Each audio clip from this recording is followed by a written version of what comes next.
Good Thursday night, world, and welcome to another episode of Band Dog Talk, aka Lab Talk with the Dog God, aka the Coach, aka the Elon Musk of high performance working dogs. That is me. That is I. Yes. And we are back. We are live, y'all. We are live, man. Big salute to Duro Ricio with that pole position now, man. Welcome back to that pole position, Duro. Big salute to you. Cooper. Cooper. What's good with you, man? With that second on the podium, with that second place. And we got my brother, Young Ready with that third. 1, 2, 3. Y'all already know how I feel about that three, man. So big salute to y'all. And my brother, Bill, Blue Line Terriers. Big salute to your family. Yeah. We about to cook like we always do on Thursday nights in the classroom. But before I go over, and debrief on my week, man, get comfortable. We got to curb that edge, man, of the work week. A lot goes on in our life on a daily. It's always ever changing. There's always all kind of variables in life that either is for us or against us, man. And sometimes we need something just to curb the edge, man. Especially when you're living on the edge, when you're a frontline individual. I would say most of us is frontline. You know what I'm saying? We don't play the background. We play the forefront. So when you frontline, you take all the hits, right? And of course, when you win, you get all the glory. So it's a two-edged sword. So like I always tell y'all, man, get your herbal sensations rolled up. Get that shit ready to go, man. However you take it, however you partake in it, man, just have that shit ready to go. You like your brewskis, man, go ahead and get that shit ready to go. Make sure it's cold. Should already be cold, but man, make sure it's cold. Get you a fucking frozen mug. Whatever y'all like to pour your brewskis, get that shit ready to go. If you like your shots, man, whatever you like to partake in when it comes to your shots, man, have that shit ready to go, man. Matter of fact, hopefully you've already took 3 of them already, so you're already on one. But if you like to keep it simple like the coach like to do, because life is hard enough as it is, and any way that you can keep life simple as possible, do it. Do it. And you get your mixed drinks ready to go, like I got my vodka lemonade. Ah, big salute to y'all. I love y'all, my brothers. Cheers. Ah, oh, yes. Now, before I debrief, I want to just remind, or just kind of let you guys know, you know, how I operate um, as an individual and also as the coach. Right? There's a lot of you know, I carry a lot being, like I said, front line. Right? Being, I would say, a leader. Leader of self first and foremost. Right? But just a leader amongst men, which is just an example. That's how I say. Your leadership should be by example. Okay, and there's nothing that I would be telling y'all to do that I'm not doing or that I haven't done, right? So sometimes, the coach, when I debrief, right? Debrief, I'm letting y'all know what's going on in my week, right? All the things for the most part summarize. I can't let y'all know everything because the show will be about that, right? It's a lot going on in a week. But since we're talking dogs, right? We're in the classroom. This is a dog classroom. I sometimes my debriefing might be a rant, you know. Last week was a rant. I've had some other weeks, in the past episodes that I might have ran it to y'all, and that's just showing y'all, y'all meaning y'all in the classroom, my brothers in the classroom. That's just showing y'all my vulnerability. I'm not perfect in any kind of way. I control my Whitney probably better than others, which is Whitney. If y'all don't know what I mean by Whitney, that's that I get so emotional, baby. Remember Whitney Houston? Rest in peace, Whitney Houston, a legendary R&B singer. She had a song, a major hit called "I Get So Emotional, Baby, Every Time I Think of You." When you think about certain things in life, it makes you emotional, right? So when I talk emotion, I call it Whitney, just so y'all know, right? So I do well at controlling my Whitney, right? I've had a lot of practice at that. However, being that I'm trying to be an example, And as a brother and amongst y'all, my brothers, right? I could be vulnerable, man. I could show a little bit of weakness here or there, but I always correct it. I always correct that weakness. But being I'm amongst family, amongst my brothers, my dog brothers and shit, I'm showing y'all I'm only human too. So when I ran about my week, you know, it's a lot of things going on in that week. And so I don't want you guys to think, you know, that when I'm ranting about something and I talk very I talk in general. I just talk in general because, I'm not messy. And if you guys are my brothers and y'all are not included in that in my week and stuff and what I'm going through, I don't want you to ever think when I say anything as far as like when I be like talking in general, when I say y'all, I don't want you guys in here on this live to think I'm talking about you specifically or in particular. I don't put out no subliminals.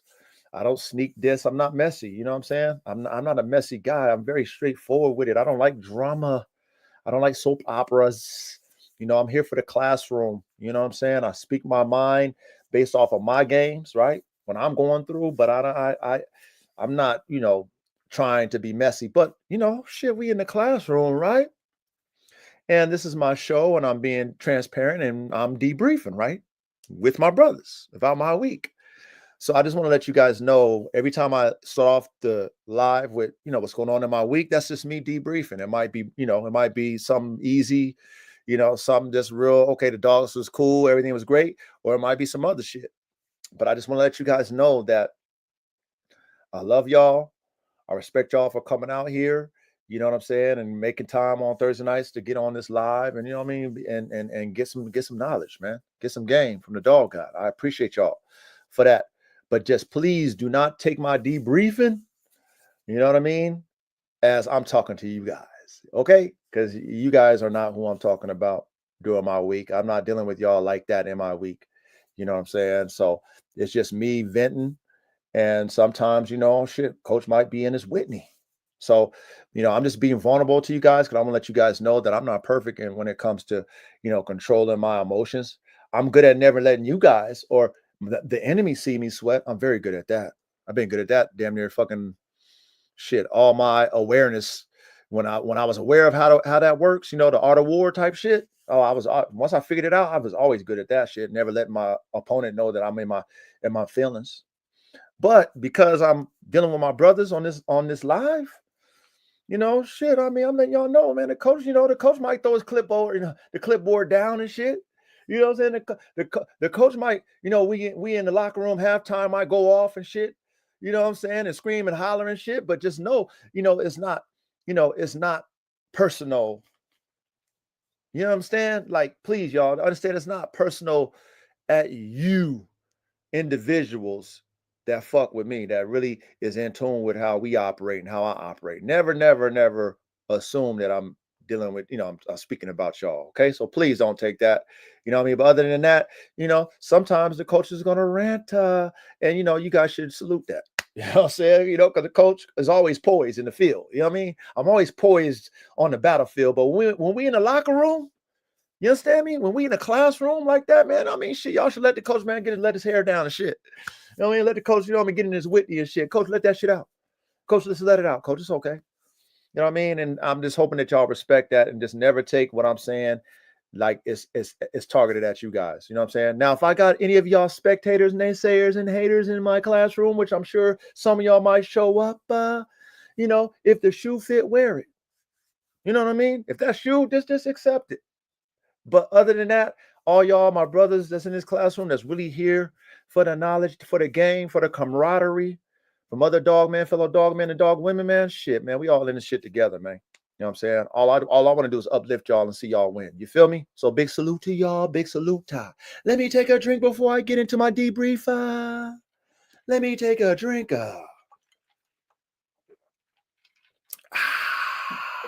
Habla bang bang. Big salute to you. Hey, habla. Bruh, you got some DNA over there, man. You got some DNA, man. Do your best to make sure you maintain that. because you very much ahead of the curve when it comes to your genetic laboratory, man. So, I'm proud of you, man. Keep going, keep working, and keep working 3 times. So, let me tell you all about my week. Um, I've been doing a lot of property upkeep. Kind of piggybacking off the past, few weeks. I've been telling y'all, just trying to take care of, my land, and I'm a one man band. Like I told you, I do everything. I ain't got no help, so I gotta do everything. You know what I mean? So, been hanging off of cliffs with weed eaters and shit. Mountain climbing just to give my fucking property a haircut, and just trying to get everything in order over here. Um, Dogs, you know, looking amazing. Very satisfied with how everybody's developing. And I think I mentioned to you guys before, man, AR-15, he's going to be going to a good home, man.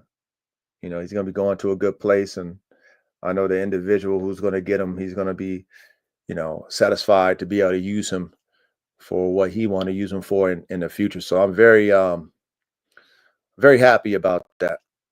That one of my foundation pieces, that I'm proud of, that's produced me some good quality dogs, and you know put some DNA in some other people's hands, that he's going to go somewhere where he's going to be used. And not only that, I know that he want to really spend time with him, and really interact him with his family and stuff like that. So AR-15 is perfect for that. Very independent type dog, but very confident in his ability to just chill. Just you know if you're not showing him any type of threat, he ain't showing you no type of threat. Even though if you did show him that threat, it'll be a problem. But the fact that he's confident in himself, that he ain't got to be on that rah rah rah when it comes to people, I'm very um, satisfied with him showing that poise to humans, um, and going to this individual and his family. You know, I'm grateful for that. So that's always good to think about, knowing that one of your pieces is going somewhere, um, to a good home. So that's great. Um, Man, I've y'all seen on my gram, and I've showed y'all, my little my analytics. They call it analytics, and this ties into my rants over the years too. Period. But even my rant last week about AK, and how certain individuals out here in the dog game, and who don't have a dog like AK, or never even would have thought to even look for a dog like AK, or and like I always said, like never even have spent the bands. You know what I mean? Like, would you have spent 12 bands on a dog? Whatever dog, I don't care what kind of dog. Would you spend 12 on it? Most people ain't gonna spend 12. Most people ain't got 12. You know what I mean? And that's to each their own. And that's why I was telling y'all too, like, I mirror my program, like how these multi-million dollar, $100 million racehorse breeding programs operate. I don't have millions or hundreds of millions of dollars, but I mean, shit, I have thousands. And that's the dog game, right? The dog game is in thousands, racehorses is in millions. So it's a perspective that I was breaking down to y'all. You see what I'm saying? So you know when you buy a $3 million horse or whatever, that's like a $3,000 dog, right? In our world. Okay. But I'm buying, AK is like a $12 million horse, because he's a $12,000 dog. So anyway, to piggyback off of last week's rant, but I'm not gonna rant this week. I'm just gonna, just kind of let y'all know, um, that my rants are, shit, they ain't for no reason, man. They're not for no reason. There's a reason why I share these.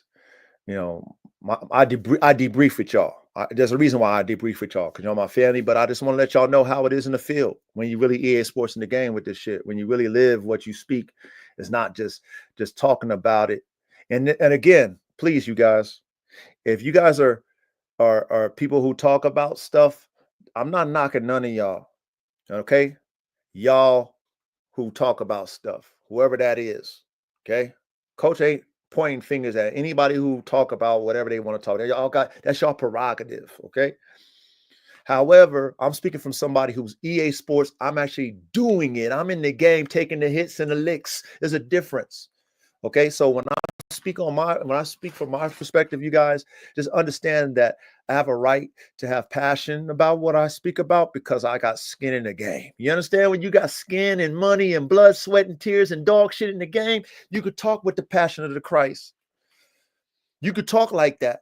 So when you hear coach talking like that, just know it's for a reason, man. I'm EA Sports in the game. I got the scrapes and the cuts and the scars, all the shit. I done took the L's, multiple L's. I done sacrificed so much, my life, everything. So, when I speak with this passion, please don't take it personal, you guys. Okay, it's just real. It's just how I feel. So anyway, I did a post about AK. Okay. I did a post about my boy AK. And my girl Coco wasn't heating. I didn't even told y'all last week that I was going to do a post about it. About, hey, Coco's in heat. Y'all want me to cook up them damn AK-47 chopper Bullherders? Uh-huh. So I did it, And shit, AK, shit, he's a topic of shit. And that's why I was also telling y'all too.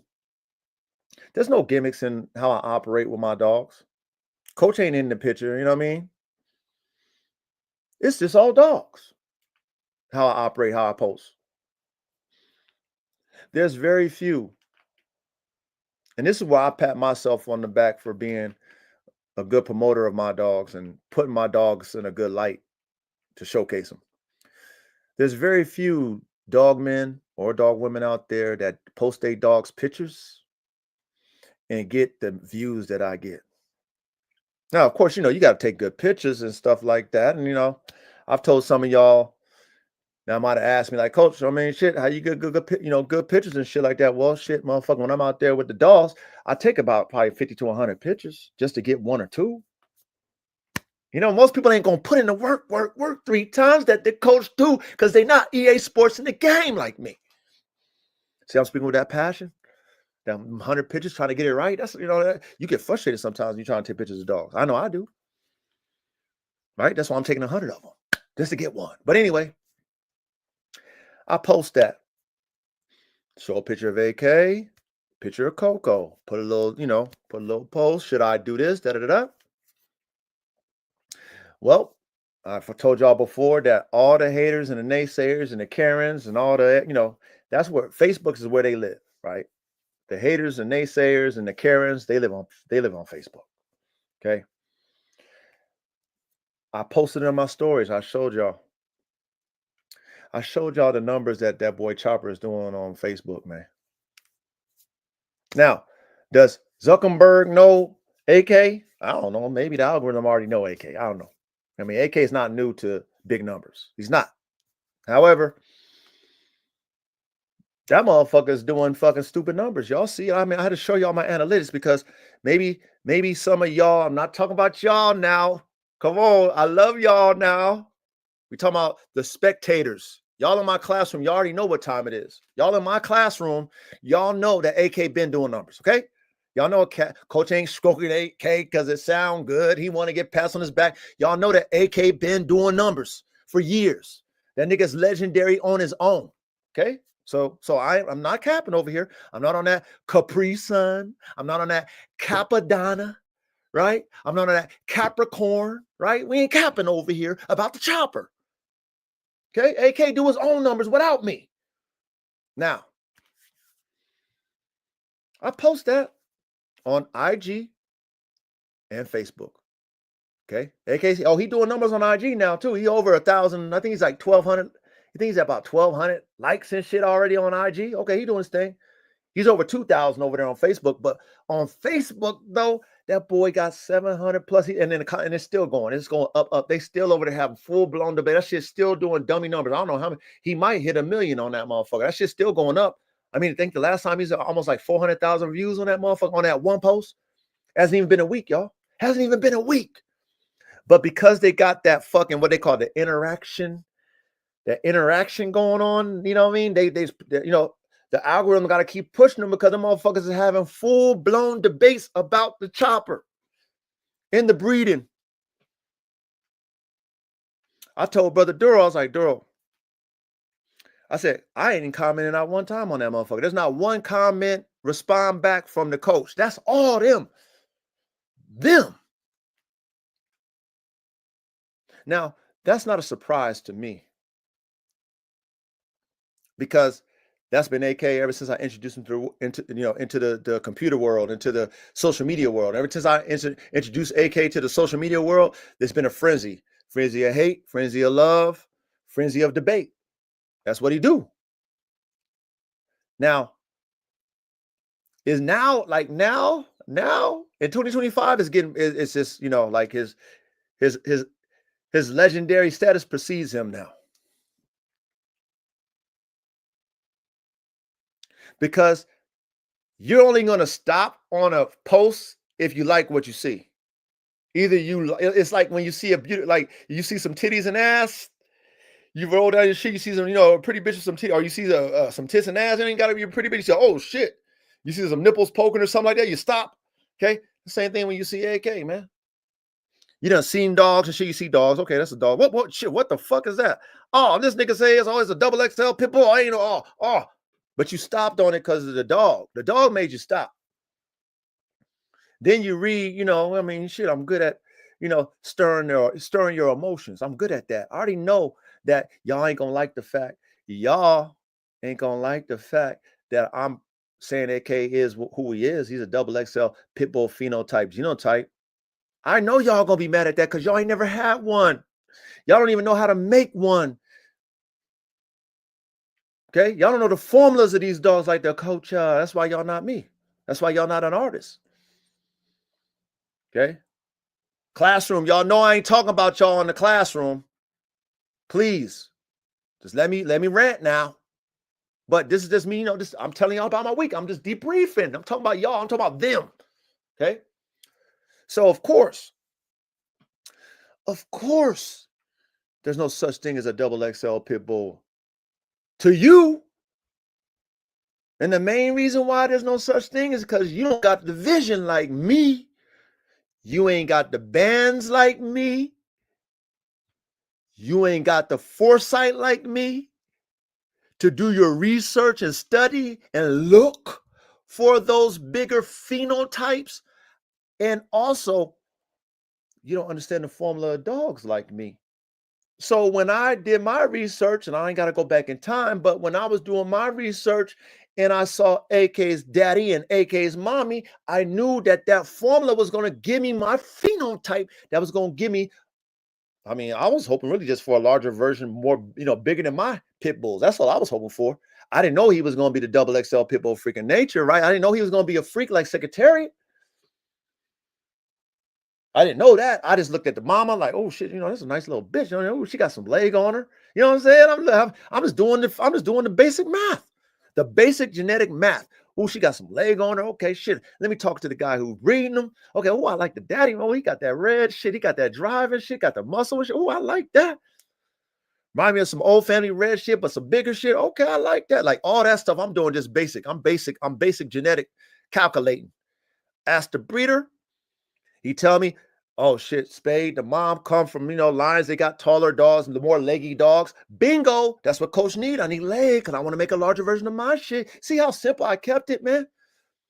I didn't go, well, shit, did they come from fucking Red Boy? Did they come from Jocko? Did they come from Mayday? I didn't go on all that dumbass shit. No, I didn't. I just wanted to know, will the genes produce it in my shit? That's all I want to know. Okay, she comes from lines of leggy dogs because I want to make bigger. Oh, that okay. Genetically, I should probably be able to get that, right? Okay, shit. It's a genetic lotto anyway. I'm playing genetic lotto. So I don't know, but if he's saying that she come from it, so I probably should get this likelihood I'm gonna get more leg. Then I get the drive. Okay, cool. The daddy come from a lot of drivey dogs. Okay, cool, cool, cool. I should get the drive, but I already got drive on my shit, right? I got that Jason Voorhees, right? That murder, murder, murder, kill, kill, kill in my shit. So I already got drive. I don't need that. I already got it, but it's good that, AK's daddy got that too, right? So I just want it larger. AK comes, boom, he's a freak. Fast forward to this week, I post him about my Bullherder shit. And man, is it going crazy on Facebook? Are they going ham? Yes, they are. And all that does, and all that shows me, okay, as the dog guy, as the Elon Musk of high performance working dogs, is that, man, I mean, shit, it pays. It ain't paying now, but it pays to be a pioneer, to be a thinker that has foresight, right? Foresight, can see the future before the future even happens. To say, I need that DNA. Not no, I need this bloodline. I need that. But I didn't even ask what bloodline AK came from. You know what? I made that mistake fucking with bullies. I told y'all this shit before. When I was fucking with bullies, I was tied into. I was a fan of Muggleston Pit Bull Farms. Oh, I was a fan. Early 2000s, all the NBA niggas is buying them shit from there. I mean, I love they dogs, Muggleston. Okay. When I was able to get some Muggleston blood through my partner, I got blessed. But then when I had, I was on my DNA shopping spree, I knocked on their door. That's where I got Goat and, some other dogs too. But see how I got bamboozled from them that bully bullshit, right? How I got bamboozled, right? Is them motherfuckers over there in that bully scene is all about a dollar and cents. They not about no truth. They about fucking telling you what you want to hear to make some money.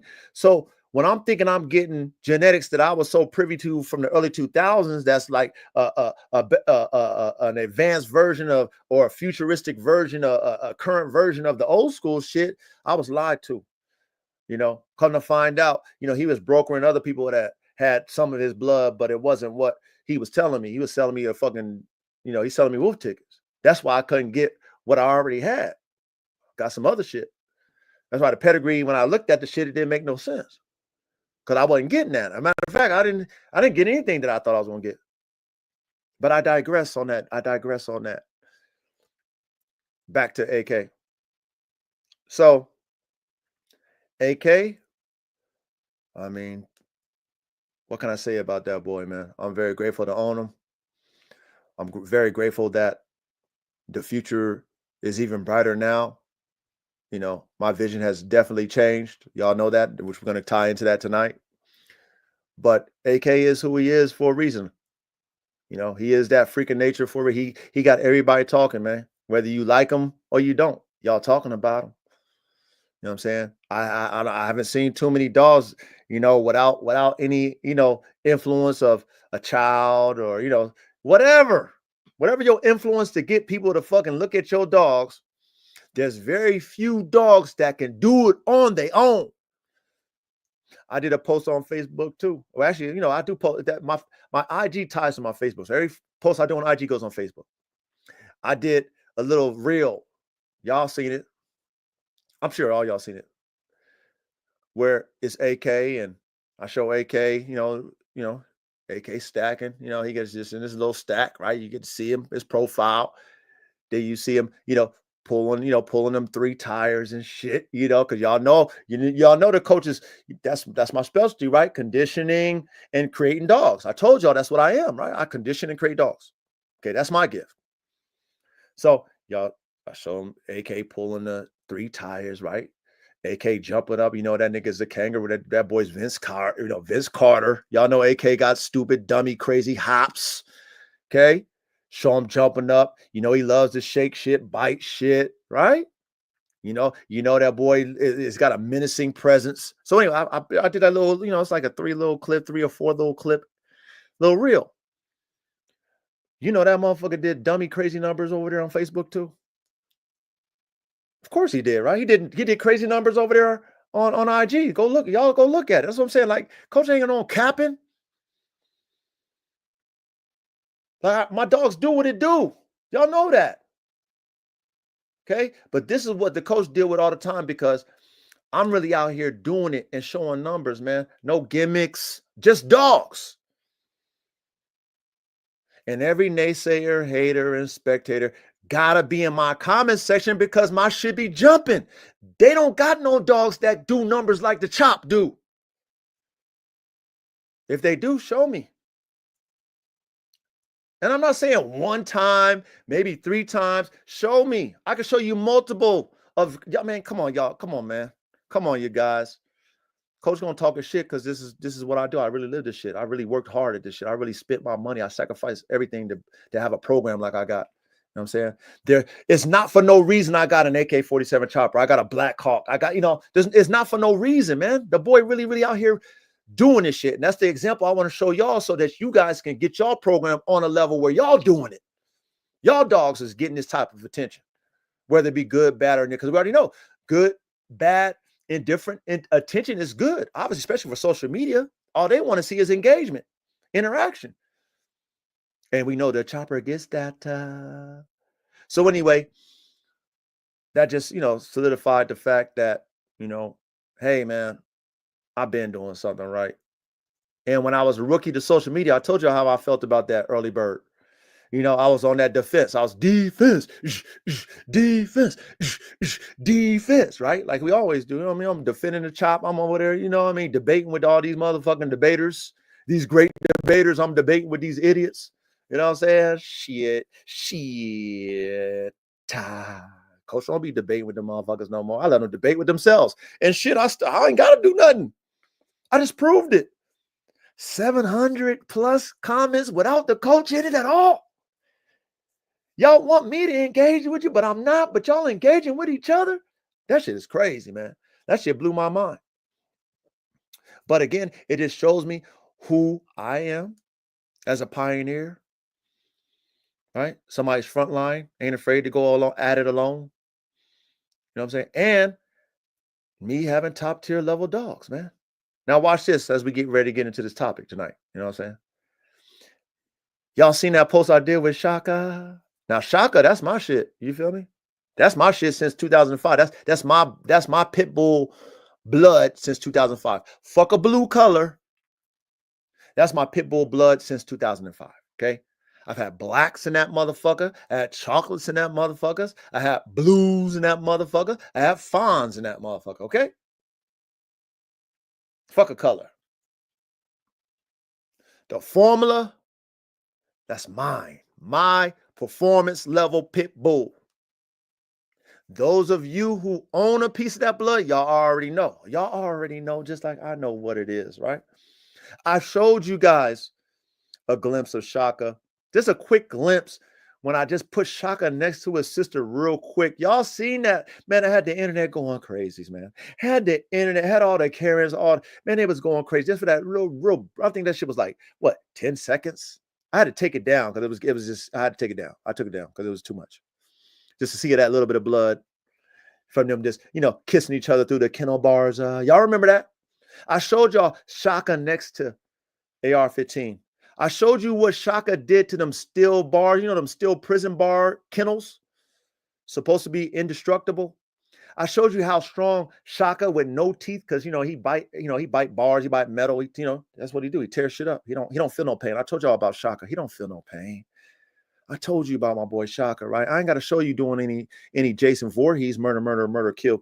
I just told y'all about it. Hopefully y'all can. I showed you what he did to them bars. He bent them bars like Incredible Hulk with his fucking mouth.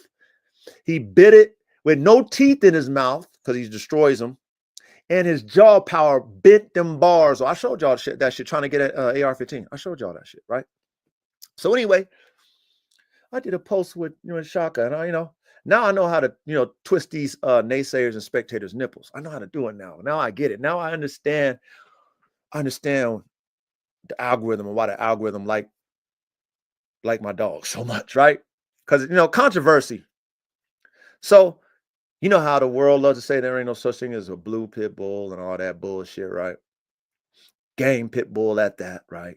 They love to say that shit, right? So I know that. They've been hating on Shaka Ever since I've been introduced him to the world. But Shaka do big numbers too. So I mean, what you can hate on that? Let your game dog get up there and let's see it do big numbers, man. Compare your dog's numbers to my numbers on the social media, and then we can talk about it. Okay, we talk about numbers of whether people like them or not, whether you get likes or not. We talk about that type of shit.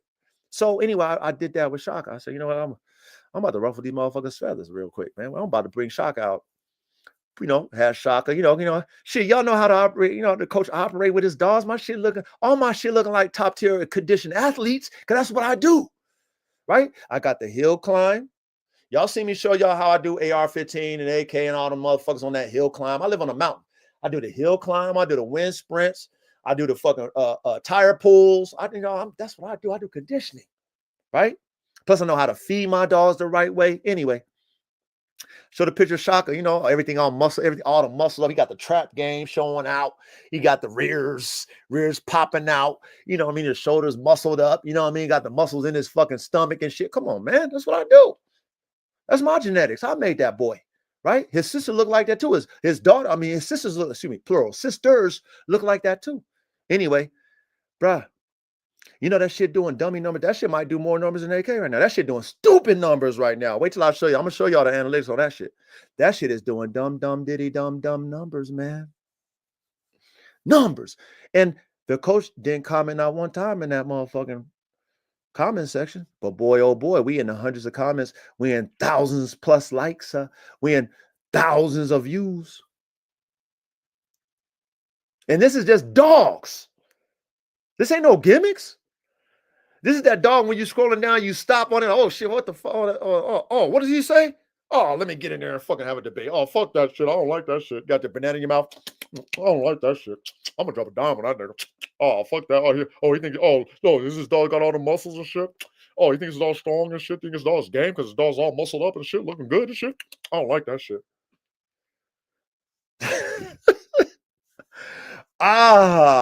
That's why the coach be on that shit, man. Come on, y'all. That's why I be on that shit. But anyway, as I digress, man, solid week. Solid week. Just a lot of work. Looking forward to finishing all the property work I got to do. Give my property a haircut. Looking forward to getting that done, and then,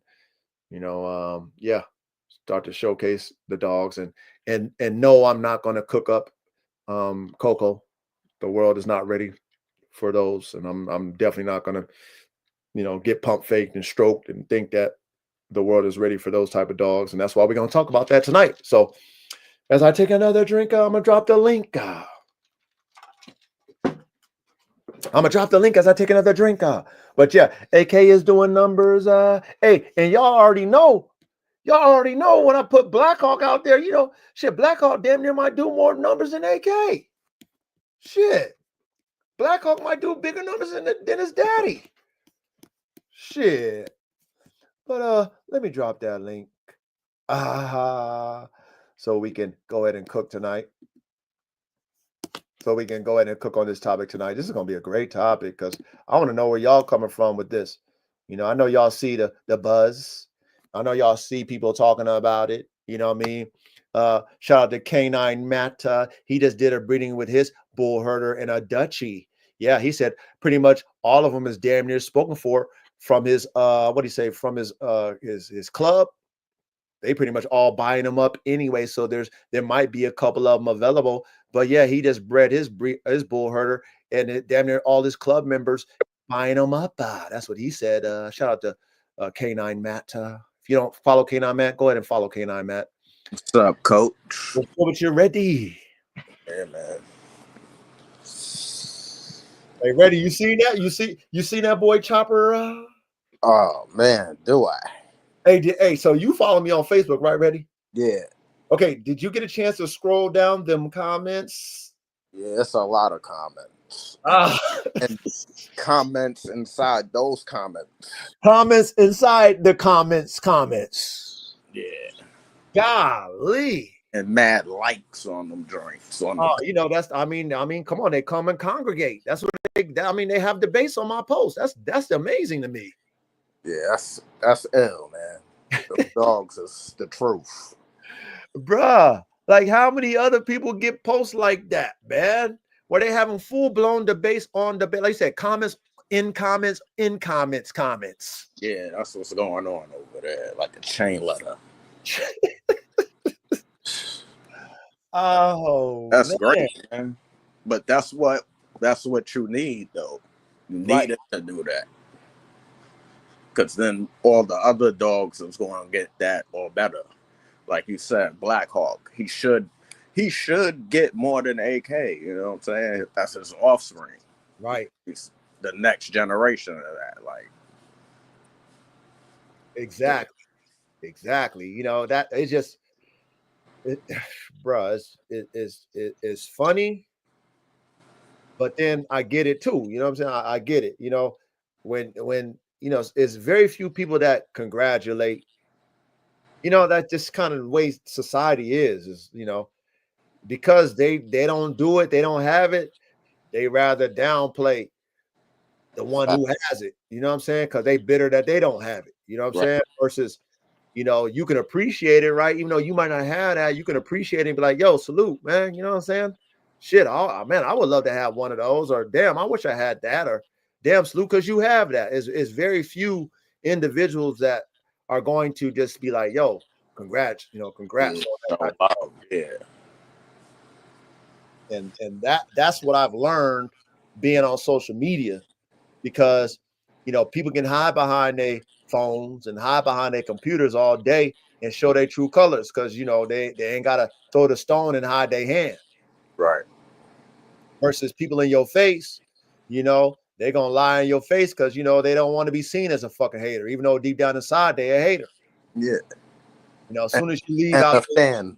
and a fan. There you go. Facts. And a fan.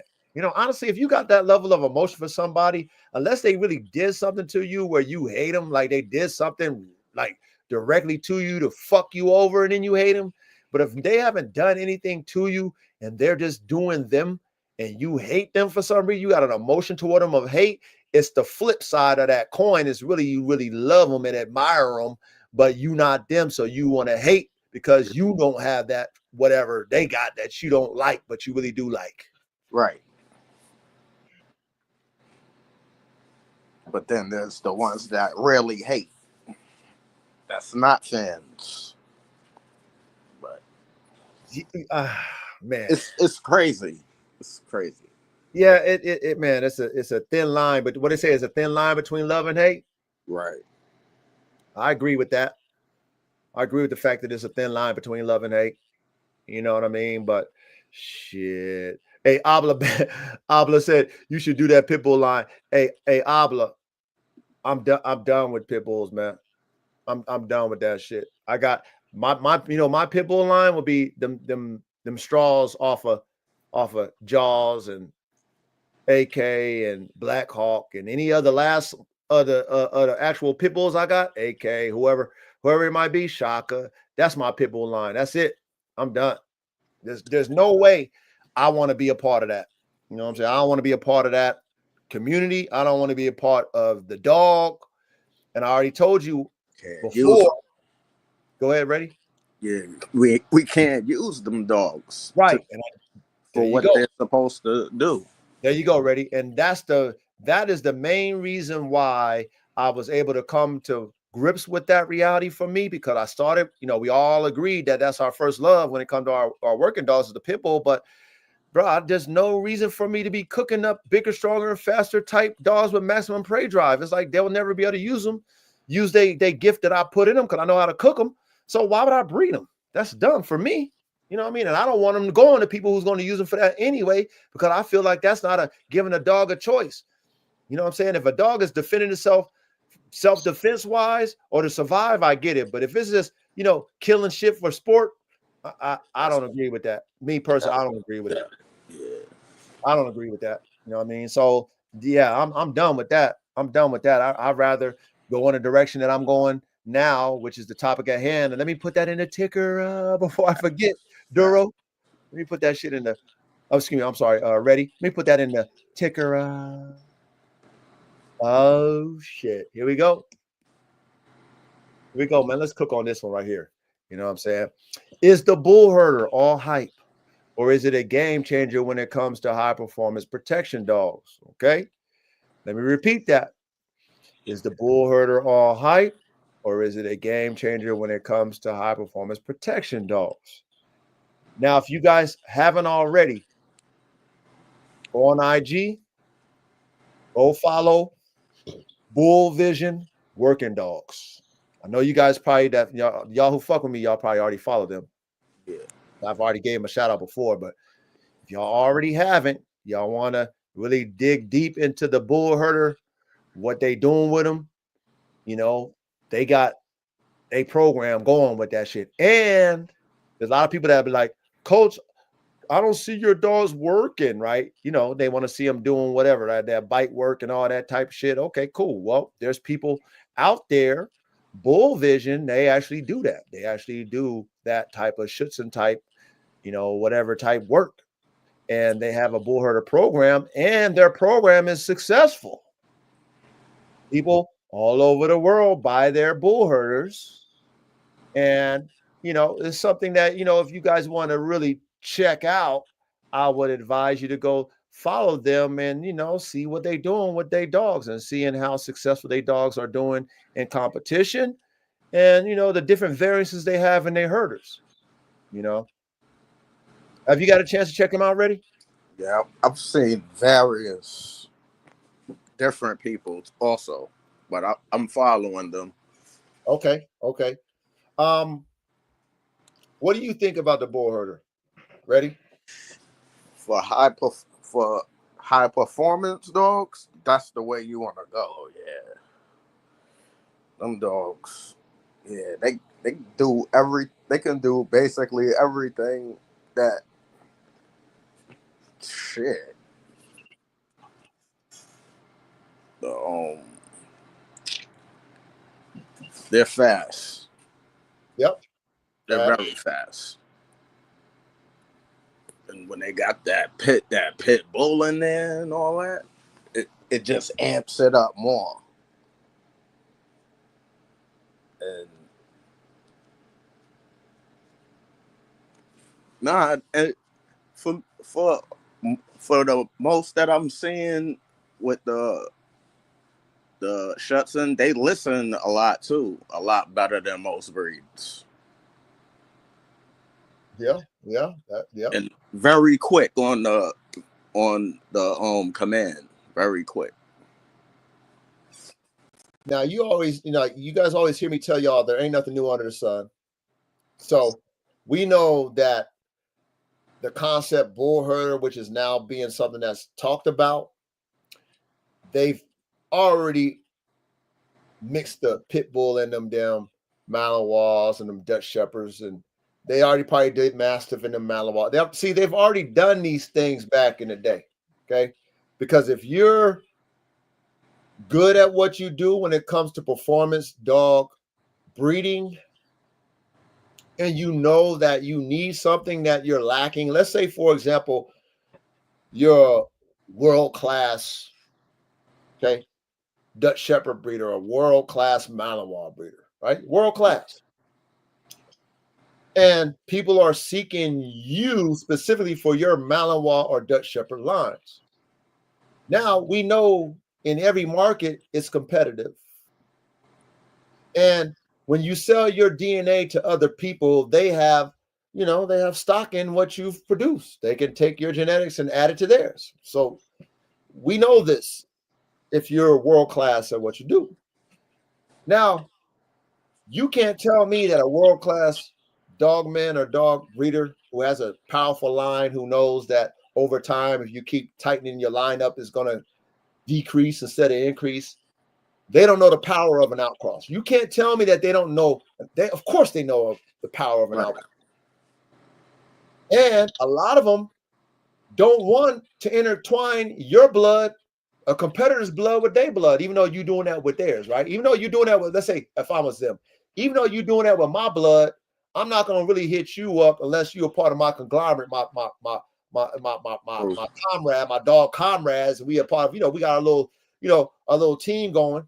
Fact. But if you're outside, right, I'm not going to reach out to you and ask you for your blood. I want to have something better than your blood. Facts. So because I know how these dogs are made, and I know what I might need, and I know how powerful that vigor play is, that hybrid vigor play is. You don't think that these world class dog men, don't know how to throw a little something in their shit and wash it out? You don't think they did that in the past? Of course they did. Of course they did. Probably did it with most of these dogs. I agree. Why wouldn't you? It's about performance. Why wouldn't you? And especially when you know how to wash it out, where you as a consumer wouldn't even you couldn't even tell. Right. You're just a consumer. You wouldn't tell. And a lot of these guys who are world class, like I said, they sell into the military. They sell into a lot of different places. These military dudes, the military ain't fucking doing DNA tests on these fucking dogs. The military ain't doing embark. If they going to you, they trusting that you got the dogs. They using the dogs to work. As long as them dogs pass they work test, they using them. They don't give a fuck where they come from. They don't care about the bloodlines. They don't care about the pedigree. They care about, okay, we done had contacts with you. This agency bought dog. We know China buys dogs from you. We got a relationship with you. We just need dogs to perform. Facts. You got dogs to perform. I don't care how you cook them up. They perform. They pass our test. We buy them. That's how it works. So of course they doing that shit, right? Of course they are. But if you trying to, sell pure this and pure that, and that's your wave, then that's your wave. But in reality, it ties into what this Bullherder play is. A lot, the Bullherder damn near is damn near the F1s. See, I was about to say they're damn near their own established breed almost. Elaborate. Like its own class.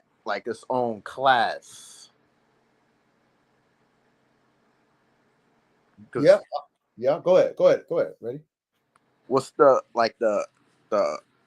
herding breeds? The herders are different than the herding breeds, but they can do them jobs also. Elaborate. You got to elaborate on the herders and the herding breeds. Herding breed, like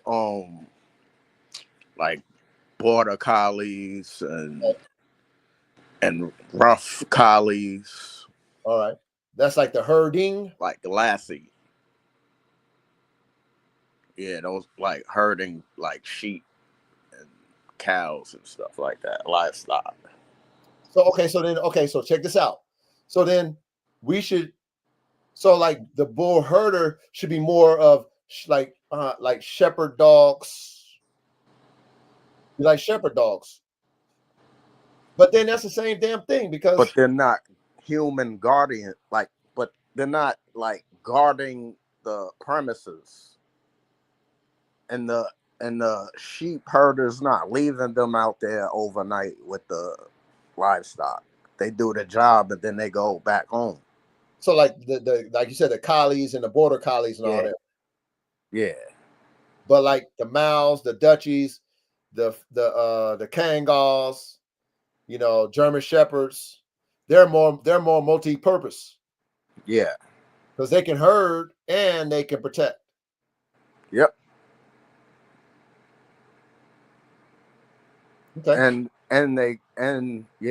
Yep. They herd and they can protect. Rottweilers could do it too. They got that in there. Okay. Nice.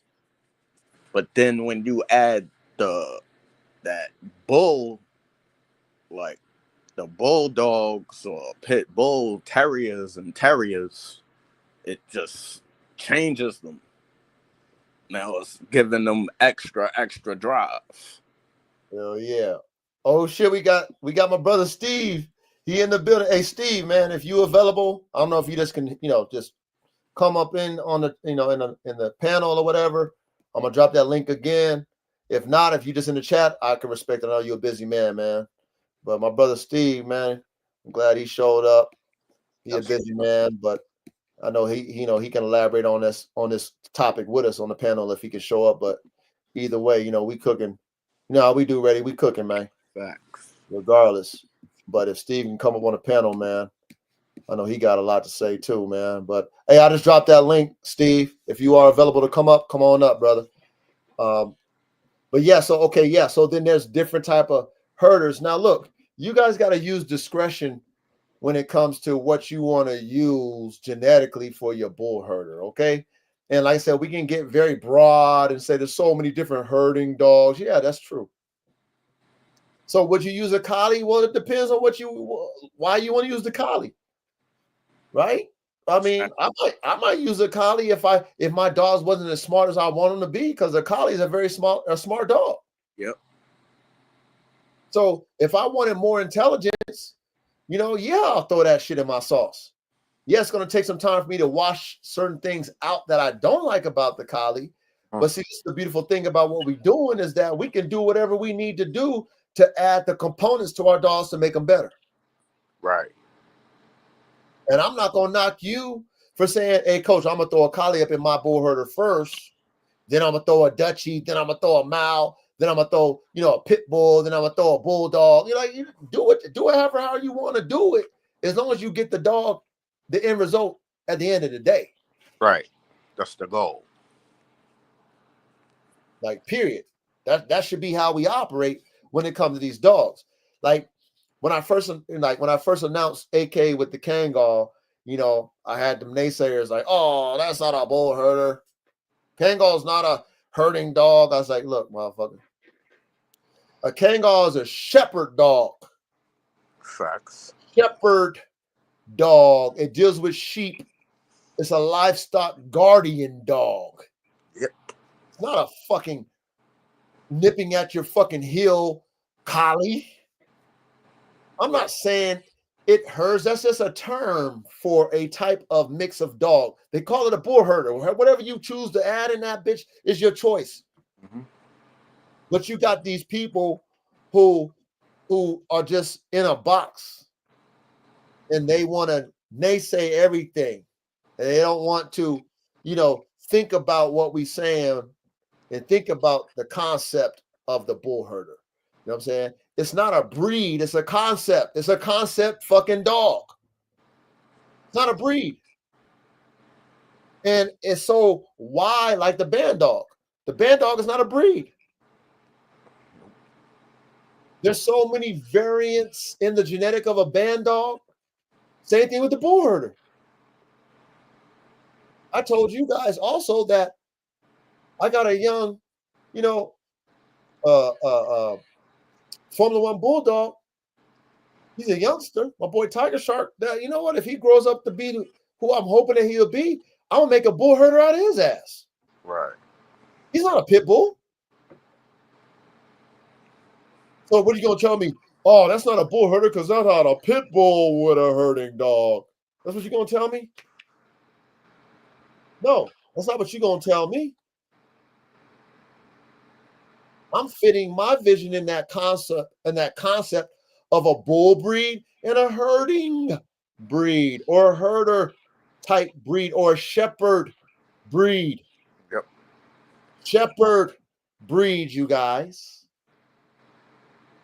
And this is why I always teach you guys about how to think outside the box so you can make a circle. Because this is where our creativity comes in. This is where our gene pool gets broad. This is why I tell y'all to study horse racing type breeding, thoroughbred breeding. Damn, I just started some other shit. Go ahead, ready? Old English sheepdog. I've never heard of it. You got, come on, man. You got to elaborate. You never heard of the old English sheepdog? No. That's why you got to elaborate. Oh, man. Well, it's hairy. The hair covers the eyes, but it basically kind of does what the Kangal do. Yeah, it basically does what the Kangal does. but it doesn't go off, like it doesn't roam like the kangaroo. So it's not. So is it independent or it just It's stay? It kind of it's just. it's half. I would say half independent, half, because it's gonna stay close by, and if it'll alert, it will alert if you have other dogs on the property, it'll alert them if they the ones that's gonna go off to give chase. Okay. Okay.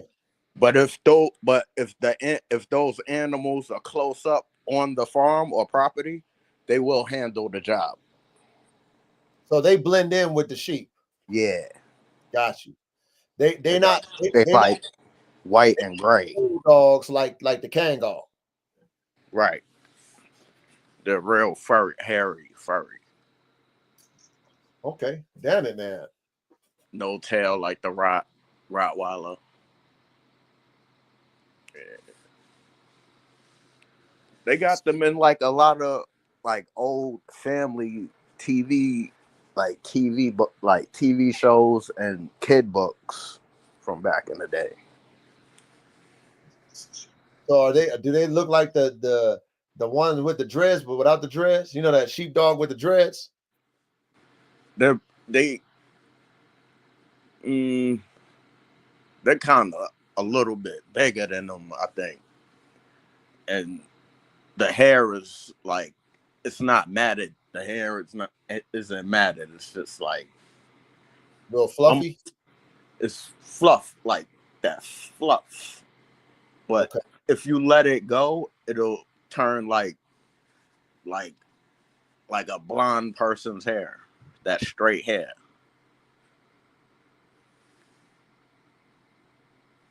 Damn. Okay.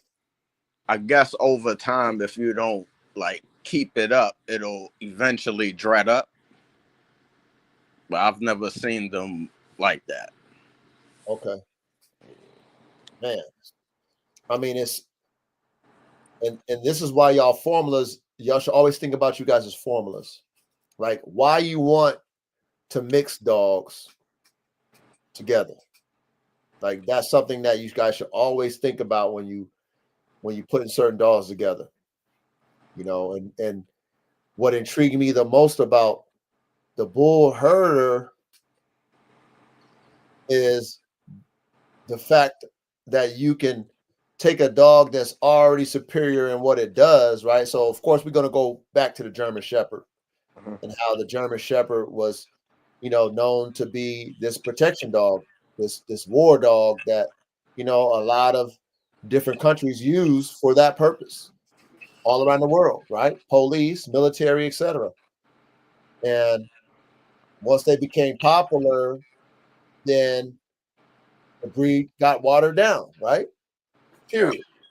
Because then it became a pet. Once it became a pet, that tenaciousness, that drive, and now they wanted to look pretty and shit. And now it's in the shows. So it just watered down the breed once it became popular. yeah. And then Then they changed them. oh yeah, they ruined them, honestly. Now, there's some still working breeds out there overseas, and maybe Yeah, some people got some working breeds here. Um, but yeah, it changed it. Like you said, Duro. I mean, I'm sorry, Ready. They changed it. You know what I'm saying? Now watch this. Then came the Malinois, right, Red? hmm Right. The Malinois came because they wanted something lighter. They wanted something more athletic. Why didn't we hear about the Malinois when the German Shepherd was popular? I'm sure the Malinois have been around probably as long. the Belgium.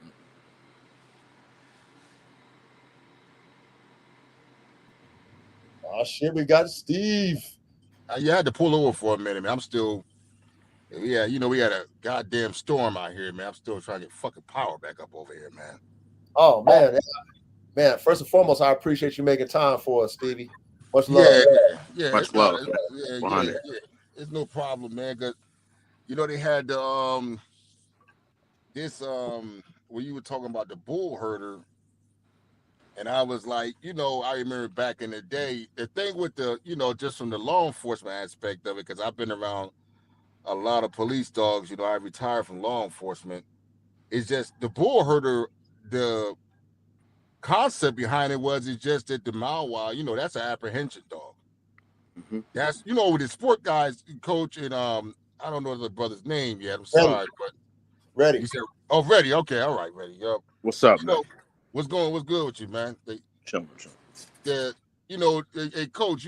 Those dogs, not like like you gentlemen's dogs, apprehension dogs. They bite ankles, and stuff like that because in court, it's easy to explain that police dogs, is for apprehension. Now, Right. AK and Black Hawk and dogs like that, or Presser and Kangol, they kill people. Right. They kill shit. That's what they do. That's the difference. In the bull, the Belgian Malinois and Dutch Shepherd didn't have the power. Right. You know what I'm saying, Coach? Like that dog bites on. I'm 280 pounds. I'll break a Belgian Malinois back. If it bites me on an arm or whatever, you got to realize, Coach. A lot of you can put. You got to do a show on that, Coach, and show the videos like on TikTok. How many dogs I've seen, like the police officer release the dog to get the perp, and the dog sits there. You don't realize you're dead. You're dead. Wow. If the dog doesn't, I can show video up the video of police dogs getting released, going after a suspect, and not doing shit. You're dead. Oh yeah, I've seen You that. can't have that. You Yeah. can't have that. Period. Like they just don't. They don't. A cop told me, when white dudes tell me shit, I listen. A lot of the dogs that came from Czechoslovakia back then, Yugoslavia, Eastern Bloc over there, Coach. That's where a lot of the dogs came from. True. But it didn't.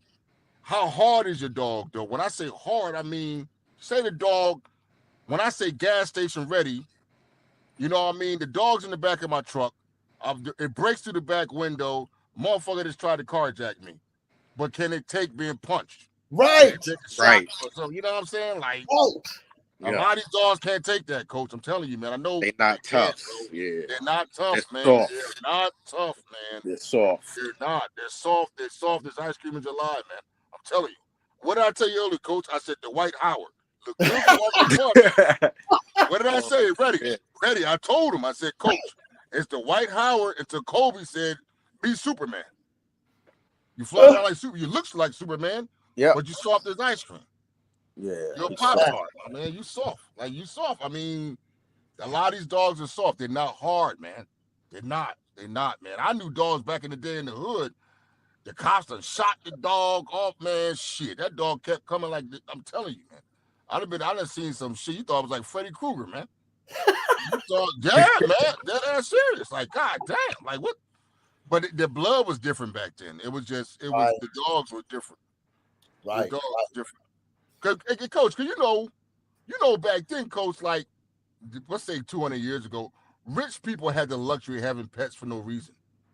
Fact. The farmers had to make a dog that lived 12 years but killed varmint, killed wolf, coyote. People try to burglarize your farm equipment and get at them, go after cattle, shit like that. Like you just didn't have the luxury of having a dog with no purpose, just sitting around, like just sitting there. No. Didn't work. Gotta earn their keep. Yeah, they gotta earn their keep. But we don't. It's only a few. Coach gets a pass because I know the blood in the DNA he got, and I know the amount of money he spent. Coach, you the only breeder to get that pass. Other cats, you got to show and prove, man. If you got a presser, I want to see a presser do presser shit. Right. That's what I want to see. You got to show me, man. Make me a true believer because if you want me to spend $10K, Tonto better bite something. I want to see something. I want to see this shit. Steve, I need you to give me a cosign on Buff Dogs. So hold on before you do it, because see, Steve know about Buff Dogs when Buff Dogs was Buff Dogs. You know what I'm saying? So a lot of you guys don't understand when I talk about Buff Dogs and I talk about the DNA, I talk about AR-15, I talk about fucking Red Tiger, all the motherfuckers. I talk about Buff Dogs. See, a lot of y'all don't even know about them and how fucking prevalent they was in the game when they was popping and the type of dogs they had. So Steve, if you can, Mhm. can you elaborate on you knowing who they were back in the day before I even mentioned it? Hold on a second. Yeah, I know we was going a little echo type shit. Hey, coach, you can hear me? Can you hear me? I can hear you now. Did you hear what I Oh, said? yeah, I heard. You can hear me, right? I'm still in the car. You can hear me though, right? Yeah, yeah, I can hear you. Go ahead. Oh, okay, yeah, yeah. What happened? I came across them years ago. I was because I'm more like a dog enthusiast. I remember, coach. I remember you said I remember Camelot. I remember when Camelot was sending out videotapes of Duke. That's how far I go back. I remember you getting VHS tapes of dogs. Mm. And I'm only 47, but I remember that shit. Now, Buff Dogs, I came across them just doing a little bit of research, and those dogs right there, the amount of muscle and they had on there, I never seen dogs look like that. I just never seen them look like that. You know what I mean? And coach, when you got that DNA from them, number one, you had to go with a bag anyway, for them to take you serious. Right. You know what I mean? Period. If you don't go with the money, then you just talking. You Basically, know, they were never going, and for you to be a brother to get that, come on, man. Come on, man. Tell them Come on, Steve. man. You Yeah, understand yeah. that Brothers shit ain't getting that pass. Like we don't get that pass. You got one foot of banana peel already. You don't get that pass. already. Yeah, you don't get that pass, man. You got to come with some money, and then you know what you got to do? Like this type of person I am. If the dog, number one, you got to pull up. All that talking shit. Where you at? Like that. I'm old school like that. Okay, the dog in Pittsburgh, my man. I see you in the morning. I'll be there. Yep. You I'll know what be I'm on saying? the fly. That's what right? I'm saying. That's how you do it. That's how you got to get the DNA. They don't even breed no more, coach. They gone. They gone. It's done. You got all the DNA. You like fucking Jurassic Park over there. Period. Yeah, like, hey man, like, yeah, that's they were the When truth, man. They're the truth. And I'm They're the I'm glad. truth, man. Hey Stevie, I'm glad that you can co-sign on that one because like I said, Stevie and I connected because we got shit. Stevie saw me operating just like y'all do. He see me operating. He been paying attention. He's like, yo, Yeah. this brother really got his shit going. He really know what he talking about. Yep. So he Yeah, tapped. but it's tough. But with you, like, okay, like you got the compound out there. A lot of people, coach, if they don't sell the dogs, they don't eat. See what I'm right, saying? They can't sit on 30 dogs for 5 years. Can't Period. do that. They can't do that. Number one, their woman didn't let them do that shit. That's that's number one. fact. That ain't never That's gonna happen. that's That's a a hundred. fact. That ain't never gonna happen. You know what I mean? That's sitting on that to them. The dog is just a product. It's not a labor of love. They really don't see their line. Like I never take cats serious. You know what I mean? It take you even if you got the money and the time, coach. It'll take you 20 years to get a line. 20 Period. fucking Yeah, years. 20 years. Yep. 20 years to get a line the way you want it to be. And I fact. mean getting dogs, getting rid of see back then, coach, some guys, they were curve dogs hard back then. If the pup, they got rid of that motherfucker. Yep. That was it. And I mean, they were ruthless back in the day, man. They ain't had no time for no bullshit. If the dog can't cut the mustard, it was gone, man. Straight Period. It's up. over. That's how they were. Them old pit bull men back in the day, they didn't play those games, man. You know what I mean? And it's just, today the dog game is crazy, man. The bull herder and the band dog is where the game is going already. Cause Ooh, people, did you Fact. hear cause him? people expect more. Hey, Hey, Reddy, did Reddy, you you hear know him, what? Reddy? Reddy, tell me if I'm lying, Reddy. Tell me if I'm lying, Reddy. Nah, Tell me that's if a I'm lying. fact. That's super facts. Yeah, because people expecting more. I It's need 5K. I need 10K. Okay, what am I getting? Am I just getting a dog that looks good? yeah, Okay, that's what what. else can it do? What can it Yeah. do? Is this dog gonna protect me? Is this dog gonna Exactly. protect my valuables? Yeah. Yeah. Yeah. I Yep. don't want a photo op. Hey, coach, remember that? Hey, Reddy. Remember What's what up? coach said? Hey, coach, I'm gonna say this. I'm gonna call you back when I get to the crib after I say this. I'm still listening to you. Yep. Hey, coach, remember when you said we got all the bike suits and the sleeves and everything in the fucking garage, right? You never use them, right? Remember you said Right. that, right? Yeah. Let me tell you something about that bullshit. The majority of them dogs are in play drive. When they bite that sleeve, it's a game to them. Yeah. I've seen those KPV videos when they drop the sleeve and the dog does nothing. Just sits there. They're looking for the either Yeah, the it's sleeve. sleeve happy. The Yeah. drive is off that sleeve. But me knowing what I know, you know what I'm saying, how it is out here. Look, and when you're in a real life, why now, coach? A fully trained protection dog. Now, everybody listening to this shit costs between 50 to 100 grand. A fully Woo! trained protection dog. And guess what? It takes you about 3 or 4 years to get that To motherfucker. get them, And yeah. then guess what? You got this Terminator 2 dog in your house. Don't know your kids, don't know your family. And number two is, how you gonna protect something you don't love? Facts. How you gonna protect something you don't love? Nah, How? that's I didn't deep. even think about that. You That's know what deep. I'm saying, coach? I love my wife, right? She get on my goddamn nerves, but when the scenario is this, ready? This is fucking scenario, because we all men, I'm gonna say it just like this. This is scenario, right, coach? It's 3 o'clock in the goddamn morning. I get up to take a piss. Now somebody downstairs, I gotta turn the fucking John Wick. Doesn't work that way. Mm. Doesn't work that way. That dog gotta be ready, coach. Fact. That dog gotta be ready, man. You acting like you gonna turn the John Wick. I got all kind of guns and shit, coach. I gotta get to the goddamn gun. I gotta. Right. You know how long it takes for the police to Mad respond? time. 7 to 12 minutes. That's a long time to fight. Ready? It's a long Long time time. for Yep. your life, bro. You Yep. fighting for your life. And That your ain't easy, and your man. family. And your family. Steve, you bro, you hit the nail on the head, Steve. Nah, that's real facts right there. I like that. That's real Hit shit. the nail on the head, Steve. See, I want a dog when even if you got that protection suit on, I want a dog. If the dog's real, he gonna go for your face.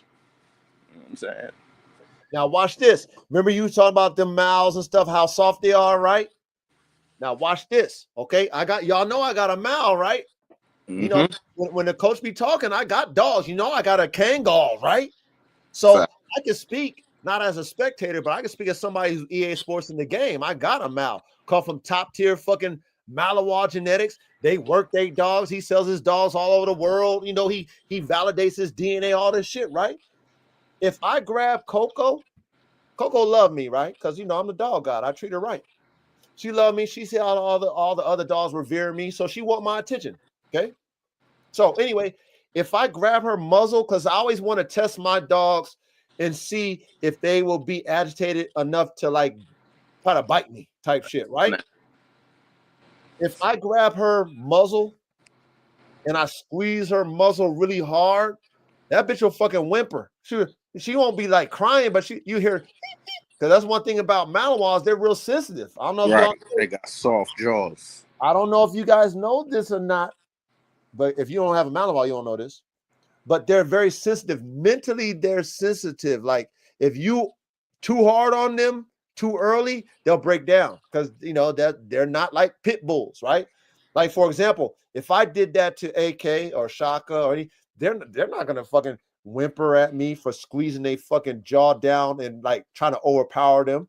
She's looking at me like, why are you doing that to me? I love you.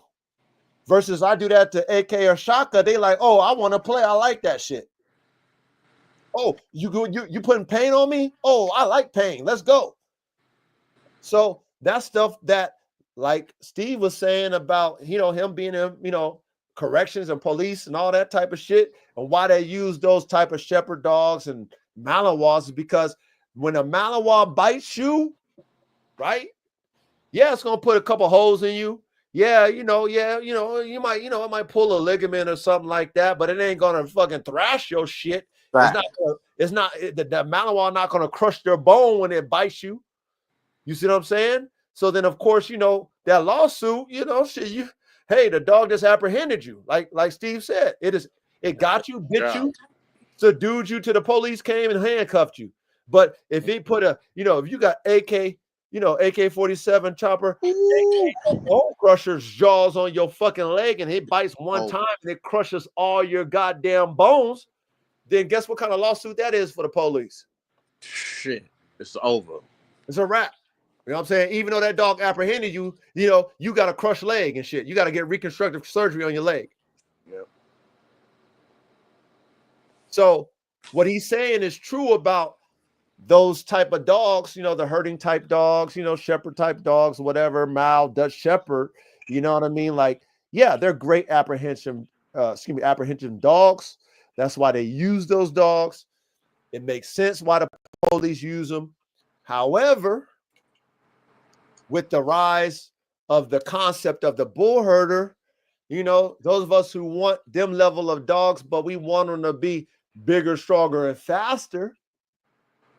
That's why I'm happy to enter in that arena because, you know, some guys want them dogs. I know the military want them type of dogs that can put a bite down on the op and crush that motherfucker. Whatever it bites, it bite it, crush it, make that guy in so much pain.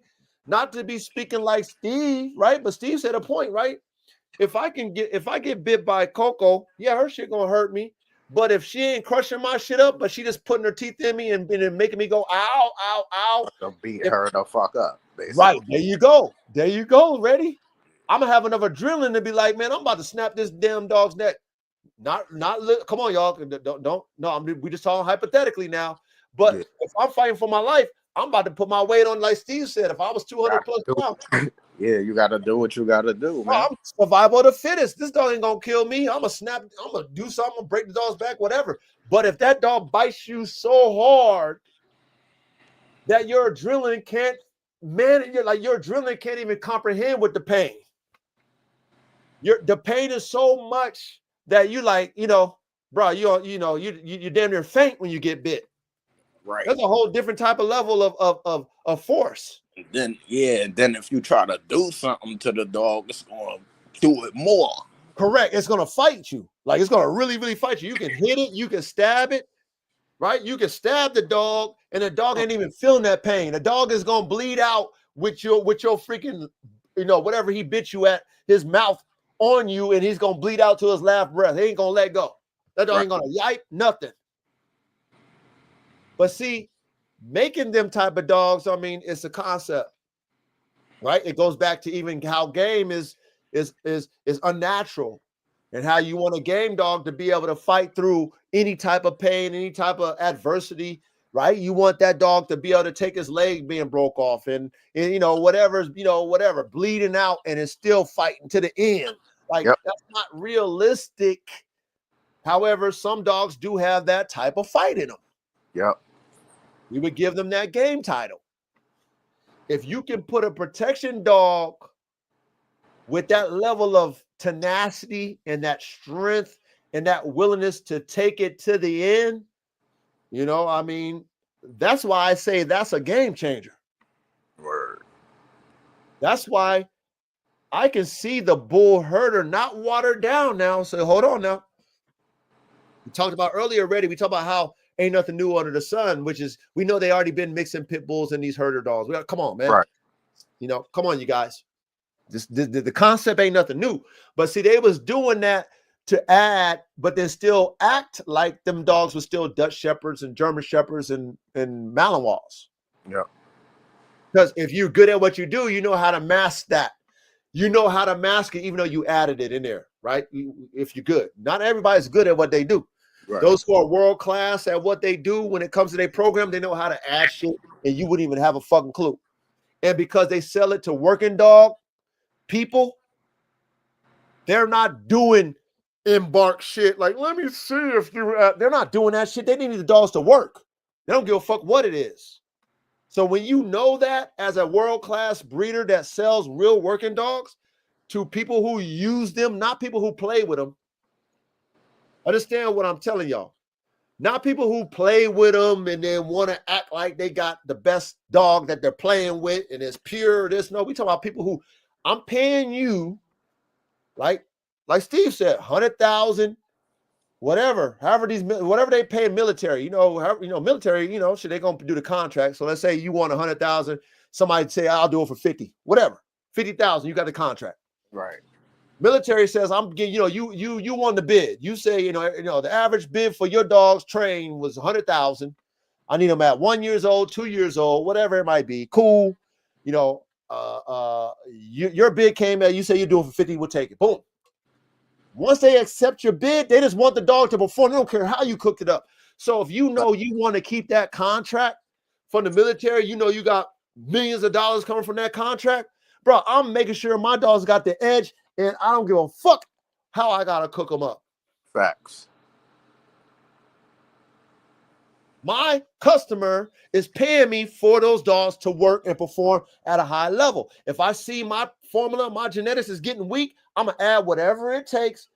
Let's say the military says, hey, man, like, coach, like, shit, man, like, we had these dogs when we first got them from you, coach, them motherfuckers was taking it, they was stone cold like our soldiers and shit. They was like the Navy SEALs and shit, Now your shit is, fuck, they take a hit, the motherfuckers run, they kind of apprehensive to go into battle and shit. Now me as a breeder, I'm like, yo, my shit getting soft.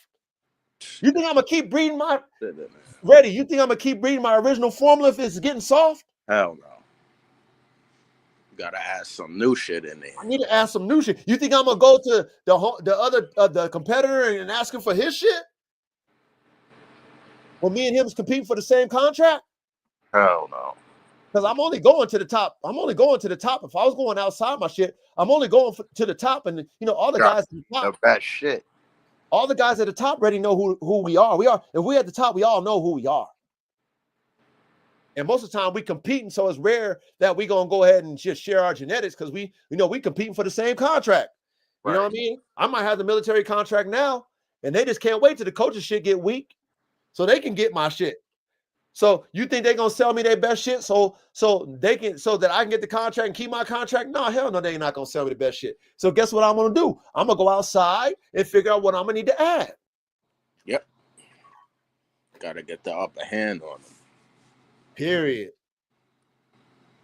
And so with this Bullherder play, the F1 Bullherder, okay, the bull with the herder. That shit right there, that concept right there, I feel it's a feeling now because I'm just now getting into the game of the Bullherder. I haven't even made mine yet. I just had the DNA. I feel that with the perfect blend of that F1, and I already have my formula for that, okay, to not water it down, but to once I make it, I compound it, what we call pre-potent. I make it pre-potent, right? F1, AK to the mouth, then those siblings to each other, and then that offspring, those siblings to each other to make it pre-potent, and that's it. 1, 2, 3. F1, pre-potent step 1, pre-potent step 2, that's a wrap. Done. Next time, same concept. So that my shit won't get watered down. Right.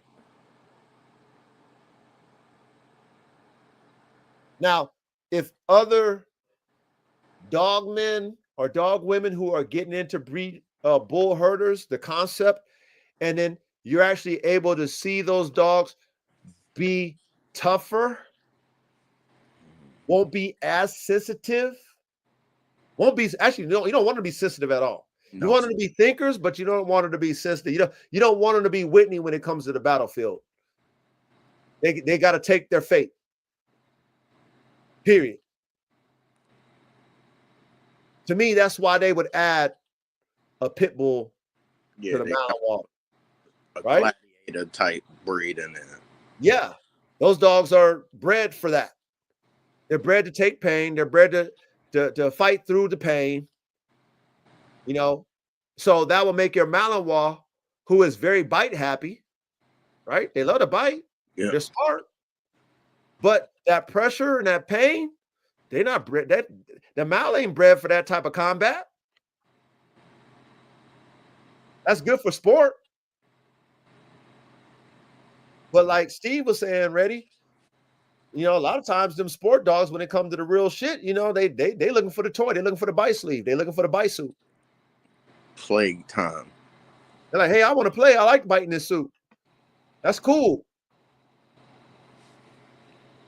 And that's why, too, you guys see with the police shit that we see, how the police can't really do the off shit because they know that they had to do that training where, they got to do that fake bite suit. They damn near got to get them dogs that wasn't trained with on a bite suit.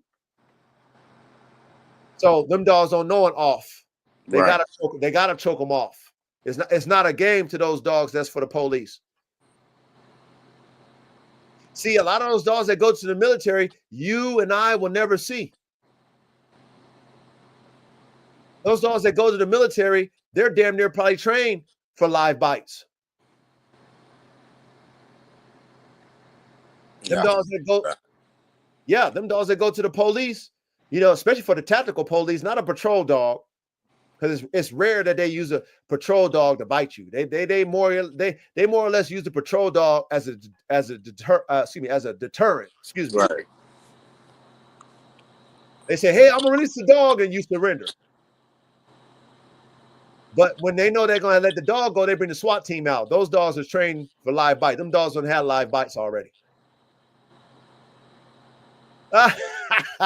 Shoot. Salute, Tony. Salute, Tony. Tony said, yeah, terrorists ain't gonna hey, they're not gonna sue you. Facts. Or salute, Tony. That's real talk, Tony. Oh, yeah. They're not gonna sue you, a terrorist.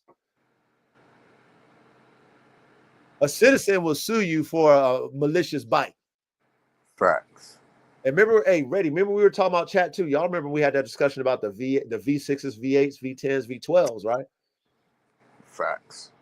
If we really think about it, V8, you know, V8 is it's a powerful damn dog. That's not bad. It's a powerful dog. Yeah. For a patrol dog, do we really need a V8? No, we probably just need a V6. V6. For a patrol dog. Like real talk, we probably need a V6 for a patrol dog. Because of the liability, the police still got to deal with the liability. Hey, think about this, y'all. Y'all seen that the things going on in LA with the ice shit? Oh, yeah. Did y'all notice that there was no fucking dogs out there? No dogs. Did y'all see that? Yep. When have they ever had riot control with no fucking dogs? It's new to me. That's new to me too. The fuck? No dogs? You already know. I don't give a fuck how much you come on. We done seen it through the civil rights. Come on, man. You know what I'm saying? You know, they put the horses out there because they're big and all that shit, but they ain't scared of no horses and shit. What, the horse might trample you and shit? You put that goddamn Mallow on them German Shepherds out there biting, I guarantee they back the fuck up. Oh, yeah. I guarantee they back the fuck up with them damn dogs biting at your heels. But you know what? The city of LA didn't want no lawsuits. They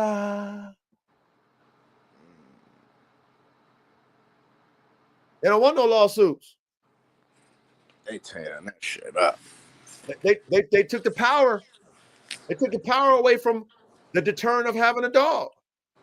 We always talk about the hardest criminal, the hardest gangster.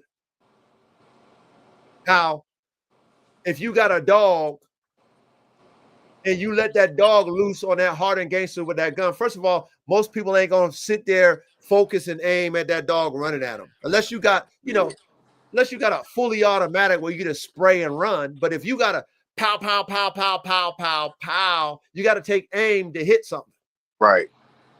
When that dog is running after you, you're not going to just stand firm, be focused, and pow, pow, pow. No, you're going to be running for your fucking life. Man, frantic. Missing, running, scared. That's what you're going to do. Police know that. That's why they use dogs. Yep. They use the dogs because they want the dogs to take the hit first. And most people are not going to be focused when a dog is running after them. I don't care how hardened you are as a criminal. When you focus on that dog, then that police has got aim on you. Soon as you hurt that dog ready, soon as you stab or hit or shoot that dog, you're dead because you done killed. You done hit an officer, right? Ready? You done assaulted an officer. Yep. It's over. So the distraction was the dog, and then the casualty was you.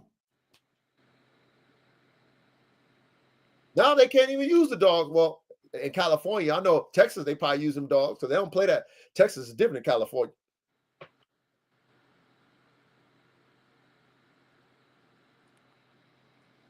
So the Bullherder, is it hype? You know, like what do you think? What do you think, Reddy? Is the Bullherder hype, or do you think it really might come in the game and like really just, like I said, really change It's the a game. threat. Just that name alone is a threat. Yes, Real shit. I didn't even think about it like that. Ready? it's a threat because it's already gonna be taking those jobs from the original breeds that do that. Right. I think so too. But it's gonna do it at a crazy high level. At the highest level. The highest, yeah. So yeah, it's gonna take over. I think so too. And Next few years, yes, it's a wrap. and see, look, And the band dog. And the band dog. I agree. Now watch this with the band dog. Now you guys got to understand with the band dog, it's very experimental, and this is why I like the band dog concept because you can be experimental in the breeds that you add to your band dog. Okay. Now the song and the dance, making everything match right in rhythm with the band dog is trying to put together the right different breed types that's going to give you a balance of Proper one, right? Yeah. That's the hardest part for the band dog. That's why it's beautiful for us who like band dogs to be in that experimental stage. However, to create that balance, the song and the dance of functionality, right, with performance and temperament, it's going to be hard.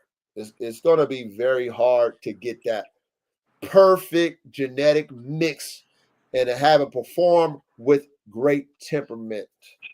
You know what I mean? So I will encourage you guys, as always, to keep pushing in that direction if that's what you want to do. Coach has digressed from the band dogs. I'm focusing on bull herders and my Formula One bulldogs. I still have my band dog DNA, thanks to Buff Dogs.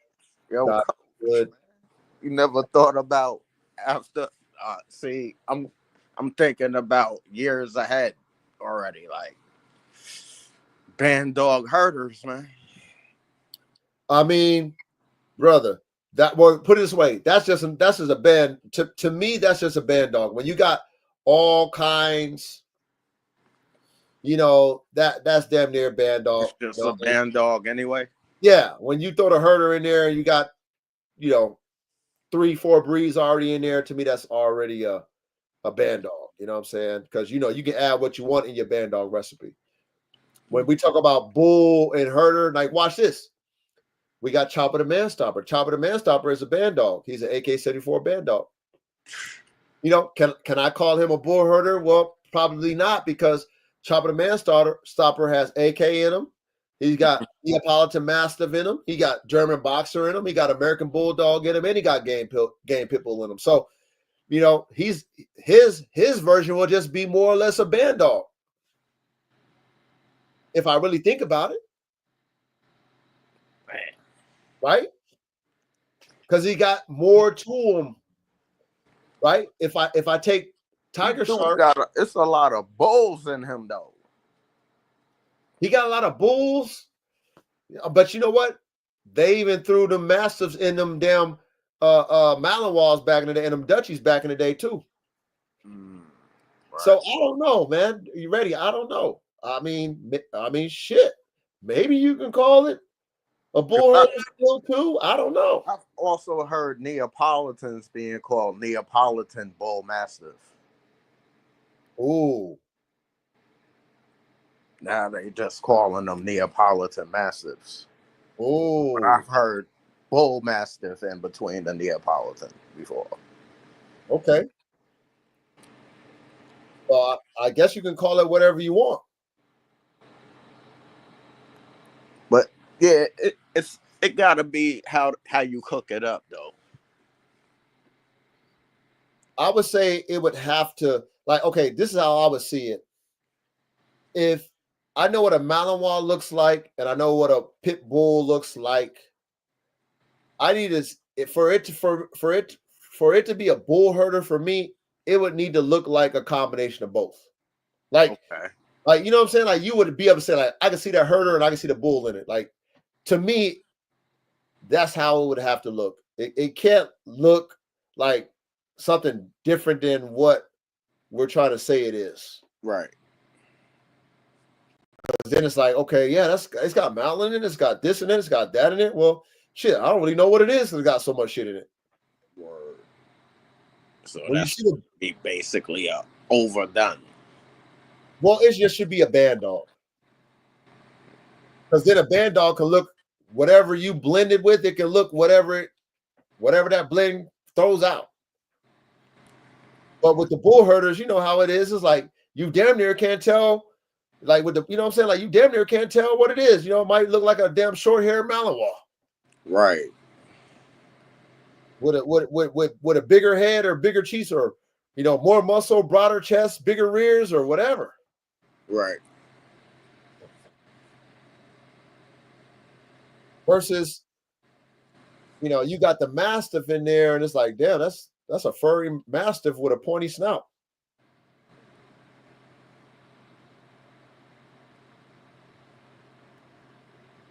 So I don't know. It's wide open, ready. There's possibilities, but we just gotta do what we're gonna do right now with these the Bullherder. Ready. I just say this, and Chad, I just say this: bull breed. You know, we got to keep it simple because we can complicate it. But you know, us as artists, us as pioneer dog men, we can do whatever you know, do whatever you want. But let's keep it simple first, okay? Right. Bull. So that means whatever bull breed you want to add that to your formula. Herder. We talked about collies. We talked about shepherd, you know, German shepherds, Dutch shepherds, Malinois, whatever type of herding type dog you want to add for your only reason, for whatever your reason is, genetically, performance-wise, smarts. A bull and a herder. Let's keep it simple there. Okay. Bull and herd. Those two types, whatever variant, run it. Cook it. Because the Malinois is already a Mal. Right. It's already used for police work, military work, herding, schützen. Shepherd, German shepherds, already German shepherds. They're used for the show. They're used, they're already them. Yeah. If we want to make something that can compete and actually transcend those breeds, and if those breeds are already at the top of the food chain, then I don't think we should deviate too much from them. We should just add to them. We shouldn't go and get crazy and really water them down. If they already are at the top of their league. I feel you. Definitely. That's how I see it. I don't want to take away from a Malinois or German Shepherd's prestige or Dutch Shepherd's prestige. I don't want to take away from that. Excuse me. They've already earned their place. Yeah, they goated already. Yeah. But if I can make a Malinois owner or the military peak interest in my bull herder who has Malinois in it and whatever I put in it, but show them that, hey, it can do everything a Malinois can do, but better. And faster, yeah.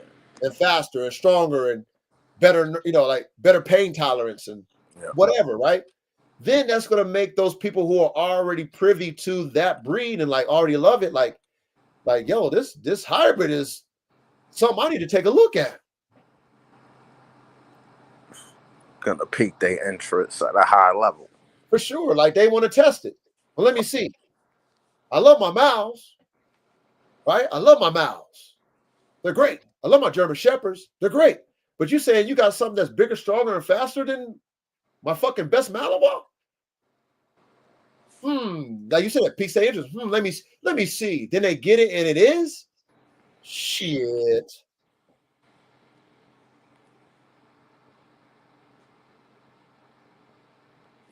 There it is. Real shit. That's what it gotta be. Like they gotta They gotta have the dog in their hands. They gotta put it with the Malinois and the German Shepherds that they got there and test Yep. them. That Test them. Let's see. Check this out. It goes back to what we were talking about the pit bull, right? Back in the days, right, when the pit bull was the pit bull and it was legal in America, we talking about American pit bull game, we would game. test our dogs on each other in a way that is very barbaric and selfish, where we have these dogs that we love hurting each other versus we got these competition, let's say, Sisson dogs or these police dogs that they spend top tier money on that, they don't want them getting shot by no perp. They don't want no civilian stabbing they fucking police dogs. They spent top tier money on That that police dog, right? is value. Yeah. So they're going to do everything in their power to use that dog as a deterrent to preserve their investment. Yep. Military is different because as a soldier, right? You sign up and enlist in the military, you know that you're expendable when you go to war. You're an expendable. Yep. Period. You sign up for that. Same thing with a military dog. Yeah, they put a lot of money into you as a citizen slash soldier. Oh, they invest in your ass, but at the end of the day, when they send you out to battle, you better do your job. And if you don't come home, you get a 21 gun salute. But at the end of the day, you signed up to be expendable. They still invest in you. But see, dying at war for your country is different dying for just thrills and frills of sport for your owner. Be a hero. Yeah, you be a hero, right? You died to fight for our freedom. That pit shit, that's selfish. Dog is doing that out of love for you, but at the detriment of him. That shit is for the birds. Facts. So when we talk about the Bullherder and how it could be a game changer, well, shit, think about how much we love the pit bull. Think about how we don't see no police dogs being pit bulls, just like how Stevie told us is like they don't need no pit bull fucking biting a fucking citizen and thrashing they fucking shit open. Super liability. Super duper liability. Done data. Lawsuits galore. You know what I mean? But if you can, get a blender and you can make you a nice little, bull herder that's got the intimidation. And if it do bite a perp, hopefully it doesn't. But we'll have the bull herders for the SWAT team, right? You know what I mean? Because if the SWAT team needs to deploy a dog, then I'm sure they got measures to protect, those type of assault type of dogs, right? Yeah. Because if the SWAT team got to get called out for you, you might end up being shot by a fucking AR-15 at the end of the day. Fact. Oh, getting bit by a dog and that dog crushing your leg. I mean, you can try to sue, but it is, they're gonna fuck you in your ass anyway. You're not gonna win that shit. All they're gonna say is like, "Hey, we had to call the SWAT team on your dumb ass." That's why we called the SWAT team to subdue your ass by any means necessary. So you're done. In the court of law, you're done. That shit get thrown out.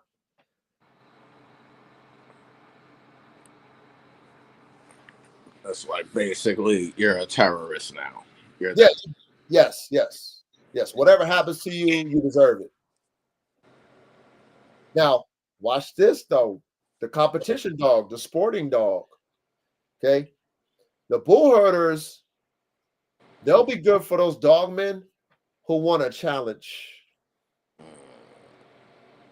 Those dog men or dog women who want to be in that bite suit and they want to feel what it feels like to damn near get their bone crushed through that goddamn suit.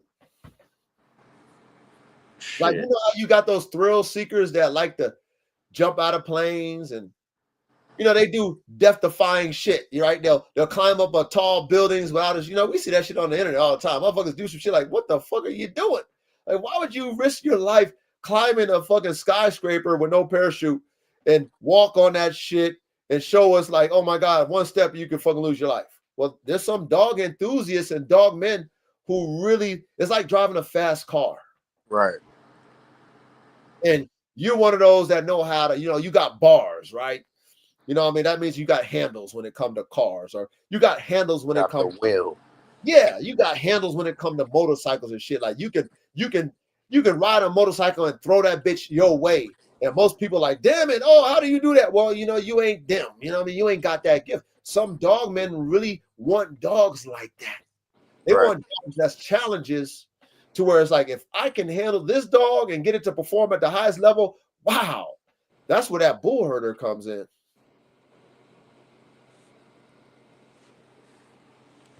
Yeah, adrenaline junkies. Facts, Tony.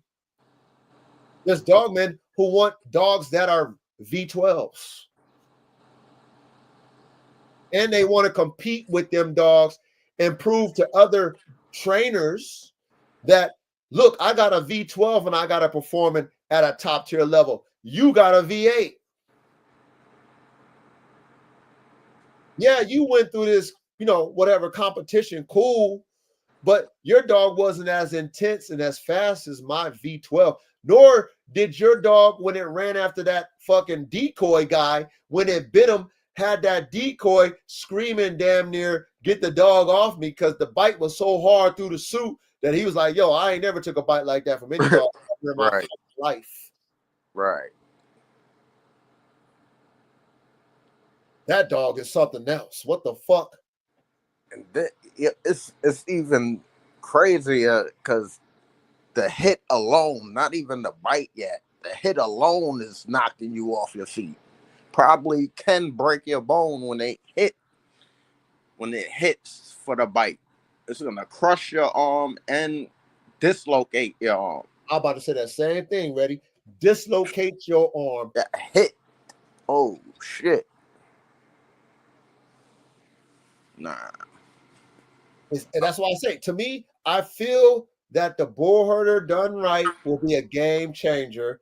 You would have to be a certain level. It's like creating it's like having a high school league of dogs where you got, JV and varsity. Then you got the collegiate, which is going to prepare you for the NFL. When you breed dogs, and we've talked about this before with the formulas, right? And you breed family of dogs too tight, you lose vigor. Right.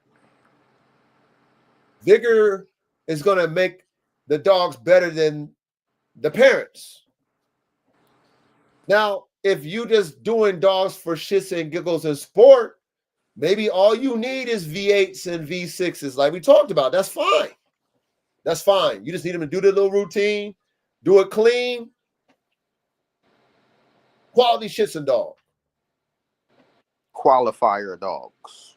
Yeah, whatever. You might win a trophy with that shit because it look good. It's clean. Boom. Does all the things that you wanted to do. Cool. That's cool. That's a sport. That's sport. That like a 6-second car. That's not even. But look, that's not a 6-second car. That's that'll be like a 12-second. You know what I mean? You could do that with your daily driver if you throw the turbo on it. Air intake on that bitch. You throw some little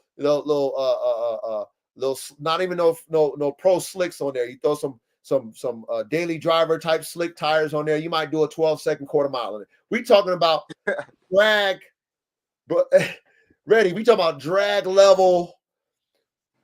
They run, like you said, 6. They running. They running 5-second type shit. Them pro drag. Right. That's a whole different beast.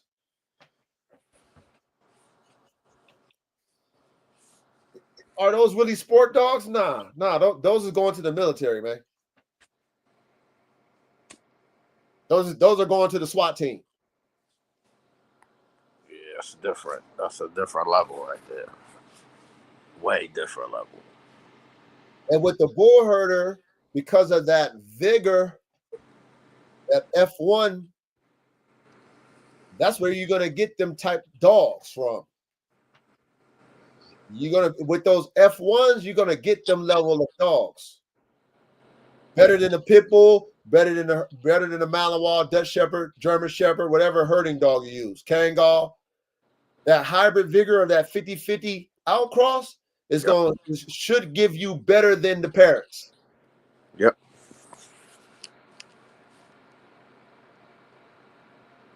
Now Should. watch this. Go ahead, ready. Nah, should. Like you said, it should. Should, of course. It's all a genetic lottery, right? Like they say in horse racing. This is still a genetic lottery. We don't know, but we can just gauge off of, past breedings, past breeding formulas, past breeding concepts that, more than likely we're going to get something better. More than likely we're going to get something bigger, stronger, and faster.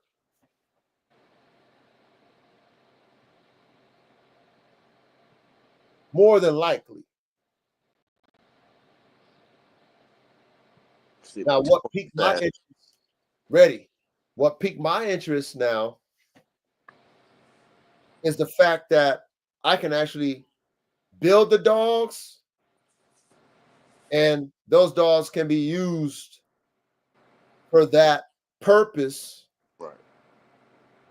And I not feel bad about putting my dogs in harm's way. Like, for example, if I was able to build my Bullherder program to a level where I can get a military contract, if my dogs died for my country, I'm not going to feel bad about that. They served justice. They did justice. They were heroes. They were heroes. My dog took a bullet in combat. Am I going to be bad for that? Am I going to be shunned for that? Or will I be honored for that? Honored and praised. Honored and praised, huh? Coach, your dogs fought for our country. Coach, you had, however many died in battle. Oh, you have heroes over there, Coach. Good job. That's what I would be proud of. Making dogs that are willing to die on the job. What else? What else am I gonna do? As far as like my ability to make type dogs, like what else? Like the type of genetics I have, like I was telling you before, even with like the pit bulls, like I'm thinking to myself, like a hog hunter is not gonna pay. They're not gonna pay for that type of genetic. They don't need dogs to be superior on a hog. All you need to do is catch it. Yep. You do the rest, right? You as the hog hunter, you do the rest and dispatch the pig. You just need them dogs to catch it. Yep. Why am I producing superior level type fucking bulldogs for a hog hunter? It's waste. It's a waste. I don't want that dog to try to kill that pig. And a hog hunter don't want that to happen either. Right. So then for my level of cooking dogs and my expertise as an artist, okay, I need to find a new lane. I like the Malinois. I mean, I'm not a Malinois lover to the point where I just want to have all Malinois. My love is the pit bull. My love is bull breeds. My love is creating dogs. That's why I got into band dogs. But now I can take what I put in a pit bull and put it in a fucking Malinois. And there's a lane for it where they can work. And I could possibly impress a Malinois or a German Shepherd lover to say that my Bullherder is better than their favorite Malinois or German Shepherd, and it can perform better. Matter of fact, like you said, Reddy, go ahead and test it and see yourself. Jeez. Yeah, man.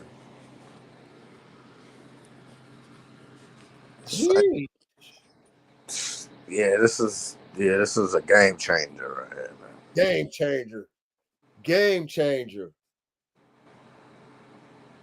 You can't water them down either, you guys.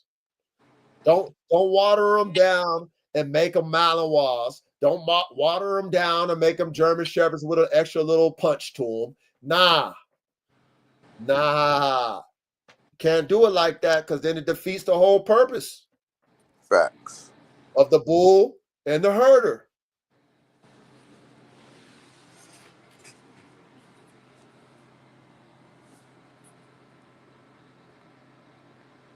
Or you gotta hit both of them on there. Bullherder to Bullherder. Bullherder, there you go. Ready, man. Salute to you, ready. Salute to you, ready. Bullherder to Bullherder. Bingo. Now y'all see why I'm doing AK and his sons. Hey, I'm gonna fuck him up. I'm gonna tell you, hey, like I told y'all I was gonna do that little post with AK and and Coco, because Coco's in heat. Right. Man, one of my supporters hit me up, right?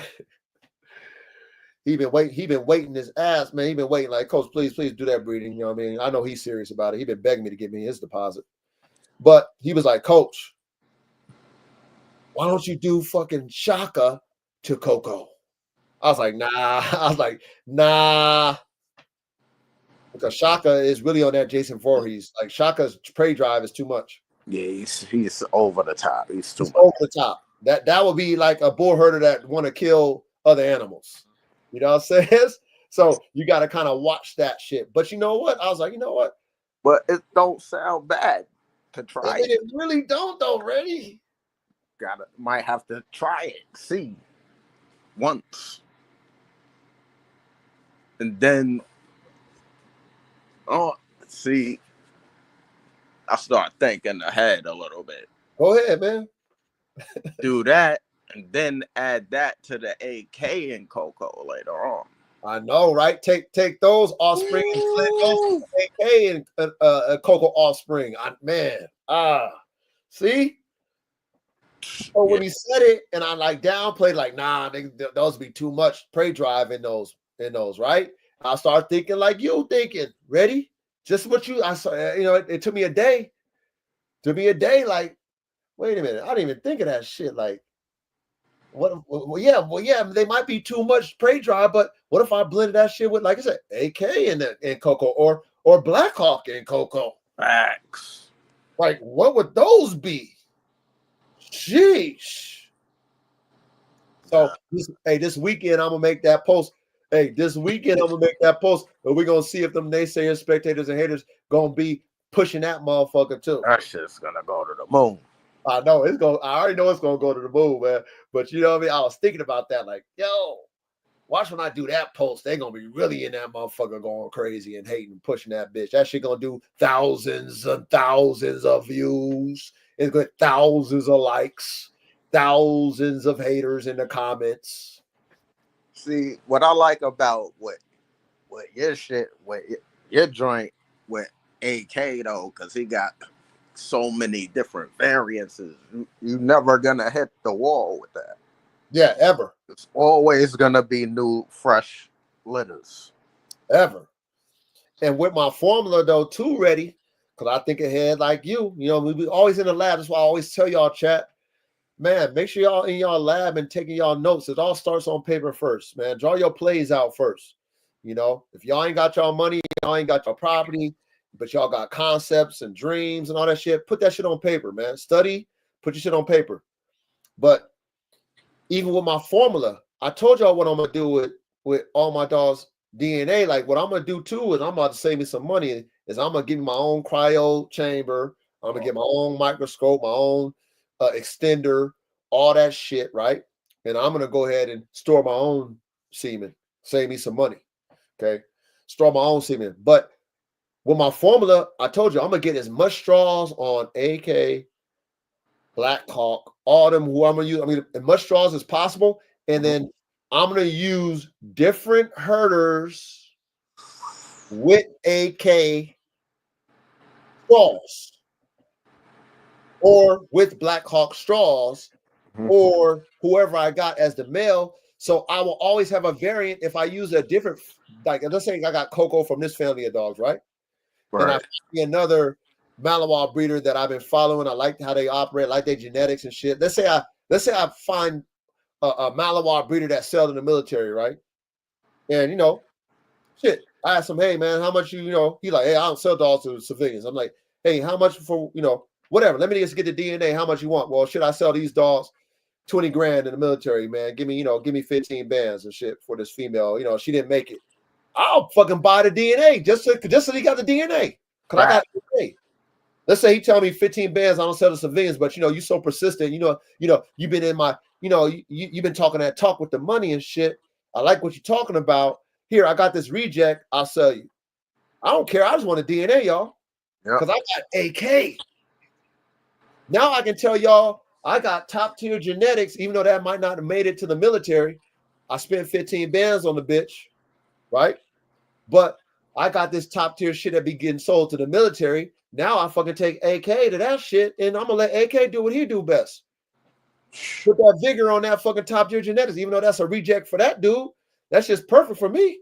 Yeah, that's a W. That's a win. Yeah, that's a win.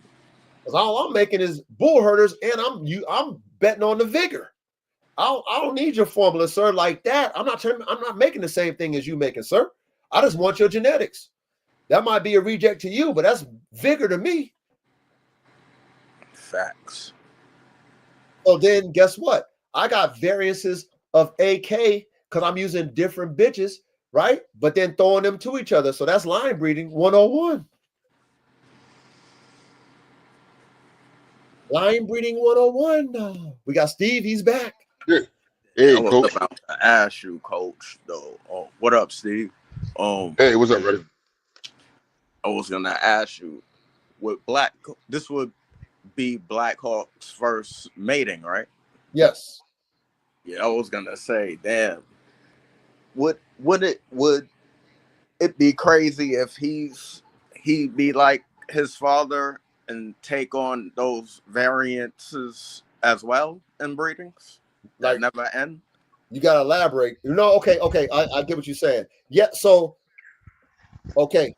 What you're saying, ready? That's why I'm doing it. Yes, him and Chopper is going to be their own lines. Mm. You got AK, then you got Black Hawk, and then you got Chopper the Man Stopper, right? So we got Black Hawk, who is AK mixed with my shit. Right. That's Black Hawk. That's my hard work of my pit bull blood and my shit that I work hard on since 2005, right? Mixed with AK's blood. So that's my production, my shit mixed with AK. Boom. But you got AK, which is a product of his daddy and his mama, right? That's their DNA. Then you got Chopper the Man Stopper, right? Which has my DNA in him, but he also has Neapolitan Mastiff, German Boxer, American Bulldog, and AK in him. So they all got their own variants, and they all will have their own line of bull herders. Mm. Yeah, that's crazy. That's sickening. Yeah. But that's the game changer. Hey, coach. Hey, Yes, coach, sir. you can hear me? Yes, sir. I ran across this brother like years ago, right? Years ago.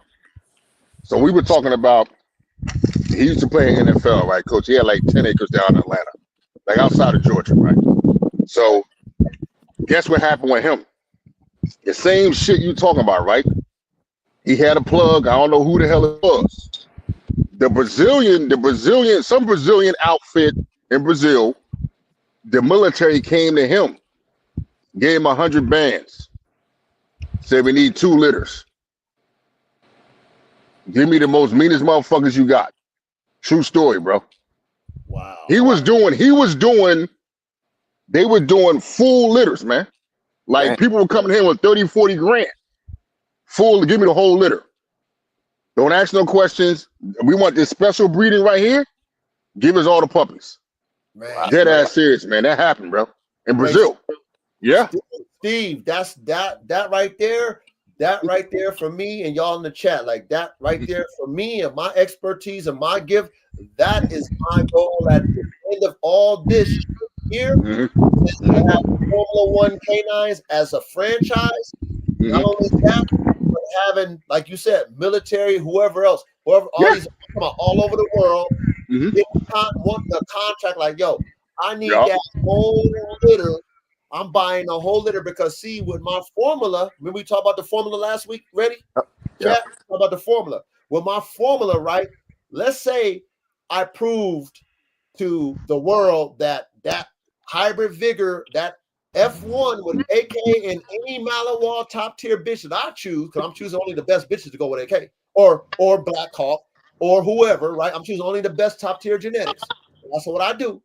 Those F1 dogs, all those puppies are pieces to a puzzle where, let's say, a military that has a breeding program, right? Because the military got a breeding program too, y'all. Right. Okay. So the military knows I got a formula, and I say, hey, you take this F1 and you can breed that motherfucker to the offspring, and then take those offspring, breed those twice. Boom, boom, boom. That's a whole formula. They getting those dogs that they want based off of what I proved, right? Then I could sell the military a whole litter of those F1s. I probably sell that shit for $1 million. Shit. Yep. Think about how many puppies they gonna get. You can do it. Yep. Look, think about it, y'all. I've already been brainstorming this shit. Think about if that formula works, and think about how many puppies they'll get if they breed those offsprings and then they offspring together. How many puppies? I mean, shit, that's more than $1 million shit. Give me a break. That's nothing. Especially if they using all them dogs. If them dogs are V8s and V12s, it's a wrap. That's all they want. So what you yeah, Steve, I mean, he just locked off. So what he said, right? What Steve said, that's my vision. It's a lofty goal, y'all, right? But at the same time, for me, that's what I do. All right. Here we go. You back, Hey, Steve? Coach. Yeah, I'm back. Yeah, someone. This shit acting crazy out here, man. But yeah, that right there, because a few, like, I was driving, because so I was catching bits and pieces. Because another thing happened too to me, Coach. Now, this how plugged in this shit is. So I get a letter in the mail, right, from my homeowner's insurance company, right, Coach? So back when we first got the dogs, we had Embrace, for the, medical insurance, whatever, for the vet. They find out that Nitro is a Cane Corso. So they give me a letter talking about, now you got to put an umbrella policy on your house. So now I got $1 million umbrella policy on my house because dogs fall under personal property. You see what I'm saying? Like, people don't understand how deep this shit go when you deal with these kind of dogs, man. That's on top of the homeowner's insurance. You know what I mean, Coach? There's $1 million umbrella policy on top of the homeowner's insurance. Wow. That's see what I'm saying? That's I'm telling you, man. This is why you see what's going on in the UK, right? You see, better to go Bullherder band dog on paper, can't say pit bull. It's like back in the day, you should shit. Right. They call it everything. Right. It could be a presser, Cane Corso. Don't say pit bull. Don't say pit bull, because U.S. Customs be on some bullshit. Don't say pit bull. You know what I'm saying? Band dog. Say a Mastino. Say Mastiff. Say that shit. You gotta know what to say, man. Because words mean shit, man. Words mean shit, bro. I'm telling you, man. Let me elaborate on what you said about the UK. Okay, so listen, when I bought AK from Simon from the UK, he told me they was getting pit bulls still through there because pit bulls is illegal in Europe and the UK, right? They said they was calling pit bulls bullies, and that's how they was getting. And that's why there's a bully ban, XL bully ban in the UK, because they caught on to that shit. But he told me out his own mouth that how they get pit bulls in the UK is they have them come in overseas across the pond as bullies. Yeah, as bullies. So what you said is correct with the band dog and all that shit. The band dog. That's another reason why people are doing it, Coach. Because when you got the border, Coach, you put the pit bull in there because they know the toughness in the game that come behind the pit bull. Yep. So anything with pit bull, they know it's gonna get tough ready. They just know it's gonna be automatic. If it's the right pit bull blood, they know it's gonna make it tough. They know already. Now the KPV guys and the IPO and ABDVA, whatever they call themselves, all these acronyms, they like these crack addict type dogs. Everybody can't deal with those dogs, man. Like border collies, like Coach, those dogs run all day. If you lazy, you can't have a border collie, man. That's just one of them dogs like crack addicts, man. They got it like that. That's how they are. Like, hey, Coach, man, ready? This true story, bro. When I first started in corrections, right, we had a riot at the jail, right? The state police and the state DOC, Department of Corrections, came in there, right? They brought Belgian Malinois, right? The dogs were so crazy, they started biting their own self. The one dog just had blood come out of his mouth, biting his own fucking tongue. Every time I saw an orange jumper, it started going nuts. That's just the way they are. Some of them, not all. You know, but those are the kind of dogs they want. Like what Coach said, like them tactical or vice or SWAT, they're not like the same patrolman type dogs. You gotta be careful with them. They know, like, hey, Coach, you see that story down in Jacksonville, Florida? Their canine unit down there had like 30 bites, like in a year. That's unheard of, bro. You don't. I mean, was it a patrol team or was it just normal fucking patrol, like the canine unit. They had over 30 bites in a year, in 1 year. Damn. You know how many bites? That's a lot of bites, man. That's a lot of bites, man. That's a lot, man. They were trying to get rid of them, Coach. They were trying to get rid of the canine unit. I mean, it's a lot of liability to go behind these dogs, man. It's a lot of liability, man. It's a lot. Hey, so Stevie, you heard when I talked about what's going on in California and LA and how, you know, with the riots. Yeah, I know.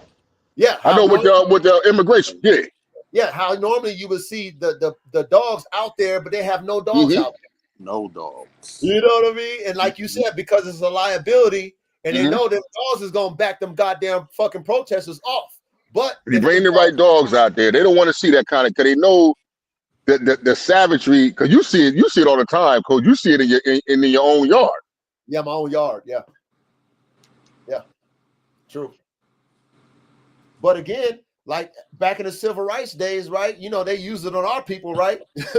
they use it on our people, and you know, it was effective to a degree, and they abused it. But at the same time, you know, I mean, shit, you know. I mean, I understand the liability nowadays. You know, you don't want them dogs to be biting you at the end of the day. You know, like I was telling you guys too, even with us making these type dogs that have maximum, let me speak for myself. Even though I'm making dogs that might have maximum man drive, you know, I don't want to provoke them to be biting people because I don't want to get sued. Facts. Okay? I don't need to be agitating my dog to make them feel like, okay, you want to bite. That's just for show. Unless you really want dogs to bite people, but you better have a good lawyer. Like you better have a good lawyer if your dog gonna bite somebody. I don't want my dogs biting you. I want you to be afraid that I got dogs. Okay, that's just me. Because I'm not in that arena to where I want my dogs to be mauling people. I really don't. Okay. Now goes back to the Bullherder and CDC Catchdog. I'm glad that you chimed in and gave your opinion. Right? Well, CDC says that I feel like the Bullherders are a fad. That's a good point. Well, I don't know why this keeps going out. Because it's still new. What I mean by new is nothing new under the sun, but like how band dogs are reaching a level of, you know, the term and the concept is reaching a level of popularity where people are starting to, you know, be more band dog favorable. The Bullherder is now being talked about like the band dog was. Now watch this. This is where I feel that it's not going to be a fad. With the band dog, which is that dog that's used for property, personal protection, you know, you can mix these different breeds and all that stuff. Like for me, when I was cooking up mines, I wanted them to have maximum prey and maximum man drive. Well, I can't show you my dog mauling another animal down. You can do it, but you know, you already know it in social media, you know what's gonna happen to you, or it's gonna get flagged. You know what I mean? You'll get a little buzz a little bit, but then your shit gonna get flagged. If you got a channel, your shit gonna get fucking deleted. It's just how it goes because you got them Karens, you got them people. Oh my god! Yeah. However, However, though, with the Bullherder, right, you can show your dog doing protection work and all that IPP, LMNOP, QRS type shit. You can show that all day. You can do that all day, and everybody hip hip hooray and cheering for you. And if you really want your dogs on a level where them guys out there in Europe, they winning, right? Why do you think that all them government agencies go out to Europe? All them guys who serious about them KMPPs, LMNOP type Schutzen type dogs, they go overseas. Top dollar importing them dogs because they really using them dogs and they not getting hated on or fucking canceled because they getting them dogs. Right. Mm-hmm. So yes, it could be a fad, CDC. It could be because only time will tell. But see, with my band dogs, for example, I can't show you that that dog has maximum man drive because I can't show you what it would do to a man. That's true. Yeah. Being honest, That's true. That's I true. can't show you that my dog has murder, murder, murder, kill, kill, kill with prey because if I show you my dog killing a raccoon, then it's gonna get flagged. Yep. If I show you my dog killing a whatever, it's gonna get flagged and oh my god, animal cruelty, etc. Yeah. Yeah. Hey, coach, I seen people get cease and desist letters. I know a dude that had American Bulldogs in like Western PA, and they was killing coyote. He got a letter from Peter for that shit. Really? Straight up. Yeah, fuck yeah. They got a letter. Yeah. He got a letter from Peter. Yeah. Yup. Dead ass serious, man. Yep. Yeah. Because that was one of his marketing employees. He was sending the videos out of the dogs actually doing work, killing coyote and shit like that. And Peter found out about it. He sent him a cease and desist letter. Damn. Yeah. Yeah. That's how deep it is out there, man. That's how deep it is, man. Okay. Yeah. They wanted them though. I thought they wanted the coyotes eradicated though. But okay, hold on. He just said Peter though. Ready? Peter don't give a fuck. They love any animal. That's Peter. If you killing cows and shit, they gonna say you killing cows for beef so you can eat. They gonna say you'll see some. You know we gotta eat. Yeah, So okay. So to answer CDC, right? Yes, it could be a fad. We don't know. I feel just me watching others do it before. I haven't even done it yet. I just been watching others who have done it and they're successful at it, like Bull Vision working dog. Bull Vision, man. Over 3 years, probably longer than that. I'm smart. I've only been years ago. And they have a very successful, highly successful Bullherder program. And motherfuckers that I respect in the US is buying their dogs. I follow 2 of them to be exact. That went and spent their money overseas, got their shit imported from them. And they top tier dog. 2 that I know. Okay? That's how I got to do it over there with them, coach. You got to go over there. American Gangster type shit. You got to go over there. And you know, got to go over there. Look, check this out. Stevie, I'm the type that I would go over there. I'll fly over there. Yeah. I'm that type of nigga. That's what you got to do. Right. Yeah. That'd be You got to crazy. go over there, man. You got to see them face to face. Yep. Cause what's that? Hey, coach. The one brother that got the pressers, my man, Loud Foundation, whatever. My man, I talked to him on the phone. He went over there. My man went over there. He was over there. Yeah. Coach, he went. I respect that brother. He went the fuck over there. Yeah. Like literally, I see him. He go over there. He be in their house, vacation over there and everything. I'm like, God damn. Like he was over there. So that's what you got to do. It's a cultural thing too, though. It's a cultural thing. You got to know how to move and shake over there too. Hey, Steve, it's like this in the chat, same way. Most of these guys, people, especially with social media, they get a lot of people in their DM bullshit and pump fake and shit, right? Yeah. That's true. That is true. DM like La Foundation, okay, like him, like myself, right? We talking with our money first. We not talking just to be like, hey, how you doing? I love your dogs. No, we're talking like, hey man, hey brother, I don't know who you ever dealt with before, but I love what you got going on. I'm ready to spend how much? Yeah, that's how you gotta do it with them. Yeah. Oh, That's how you gotta do it. Oh, you gonna sell me something? Okay, cool. I got enough money. I like to travel. I'm gonna catch a flight. That's how my brother, my homeboy is. Because he got obviously Barry, I think his name is, right? Mr. Barry. Yeah. That's him. That brother got money, right? So he can go and catch a flight. It ain't nothing to him. Hey, coach, he got the brother. Cause he from the same area my grandparents from Virginia, right? Coach, my man got 10 acres down there. He down that motherfucker like Sosa, bro. He got a whole compound like you got, coach. He set up down there. Got a meat packing factory. Got his own raw food and shit. He got all kind of shit down there. And he doing his thing on a high level. On a high level. Yeah, he's killing with them pressers. Yeah, he getting them. He getting them with this goddamn presser. Hey, I just bred a presser to a bully, and I got a 10-piece. I just had to mention, but it wasn't my breeding though. Ooh, nice. Yeah, that's nice. That's nice. It was just like a presser that I own. Well, I don't necessarily own him. I just be breeding him and stuff like that. But yeah, he ended up dropping 10. You remember those? Hey, y'all remember a coach? Yeah. Remember those? What was that brother's name? Because this is back when Razor's Edge was still Razor's Edge. Remember New Trojan Kennels? Remember New Trojan Mike? When Monster G was still alive? I sure do. That was now them dogs, them bullies right there. They were a little different. They still had a little fire in them. Stevie, watch this though. See, this is before they was telling you their recipe. If you look at them New Trojan dogs, they had American. Them dogs looked like they was American Bulldog pit bull crosses. Yeah, they was. You could tell by the head. You could tell by the head. Yeah, that head and that mouth was different. Had a mouth like a crocodile. And you could tell by the fronts. They had them bully fronts too. Yeah. Oh yeah. Yep. Cause that's how he died. Hey, coach, Monster G jumped over the gate and hung himself. That's how he died. Yeah, man. He hung. I talked to Rodney, the owner. I talked to the owner before he stopped breeding.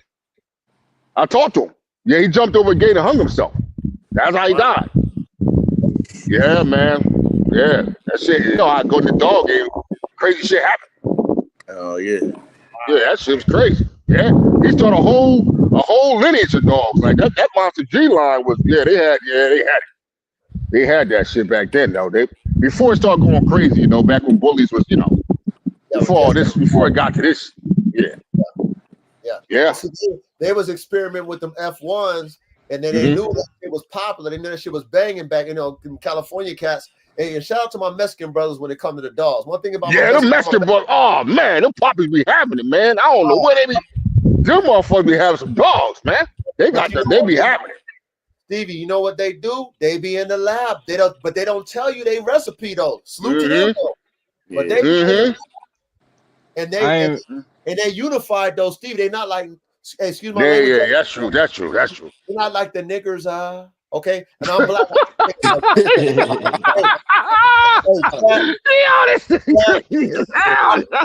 black. I can say it like that. So it's not like the niggers right? Who don't together, right? My Mexican brothers, they stick together. So they do their thing. That's true. And they keep it within the family and they eat. You feel what I'm saying? Yeah, that's true. Yeah. Eat. That's true. That is true.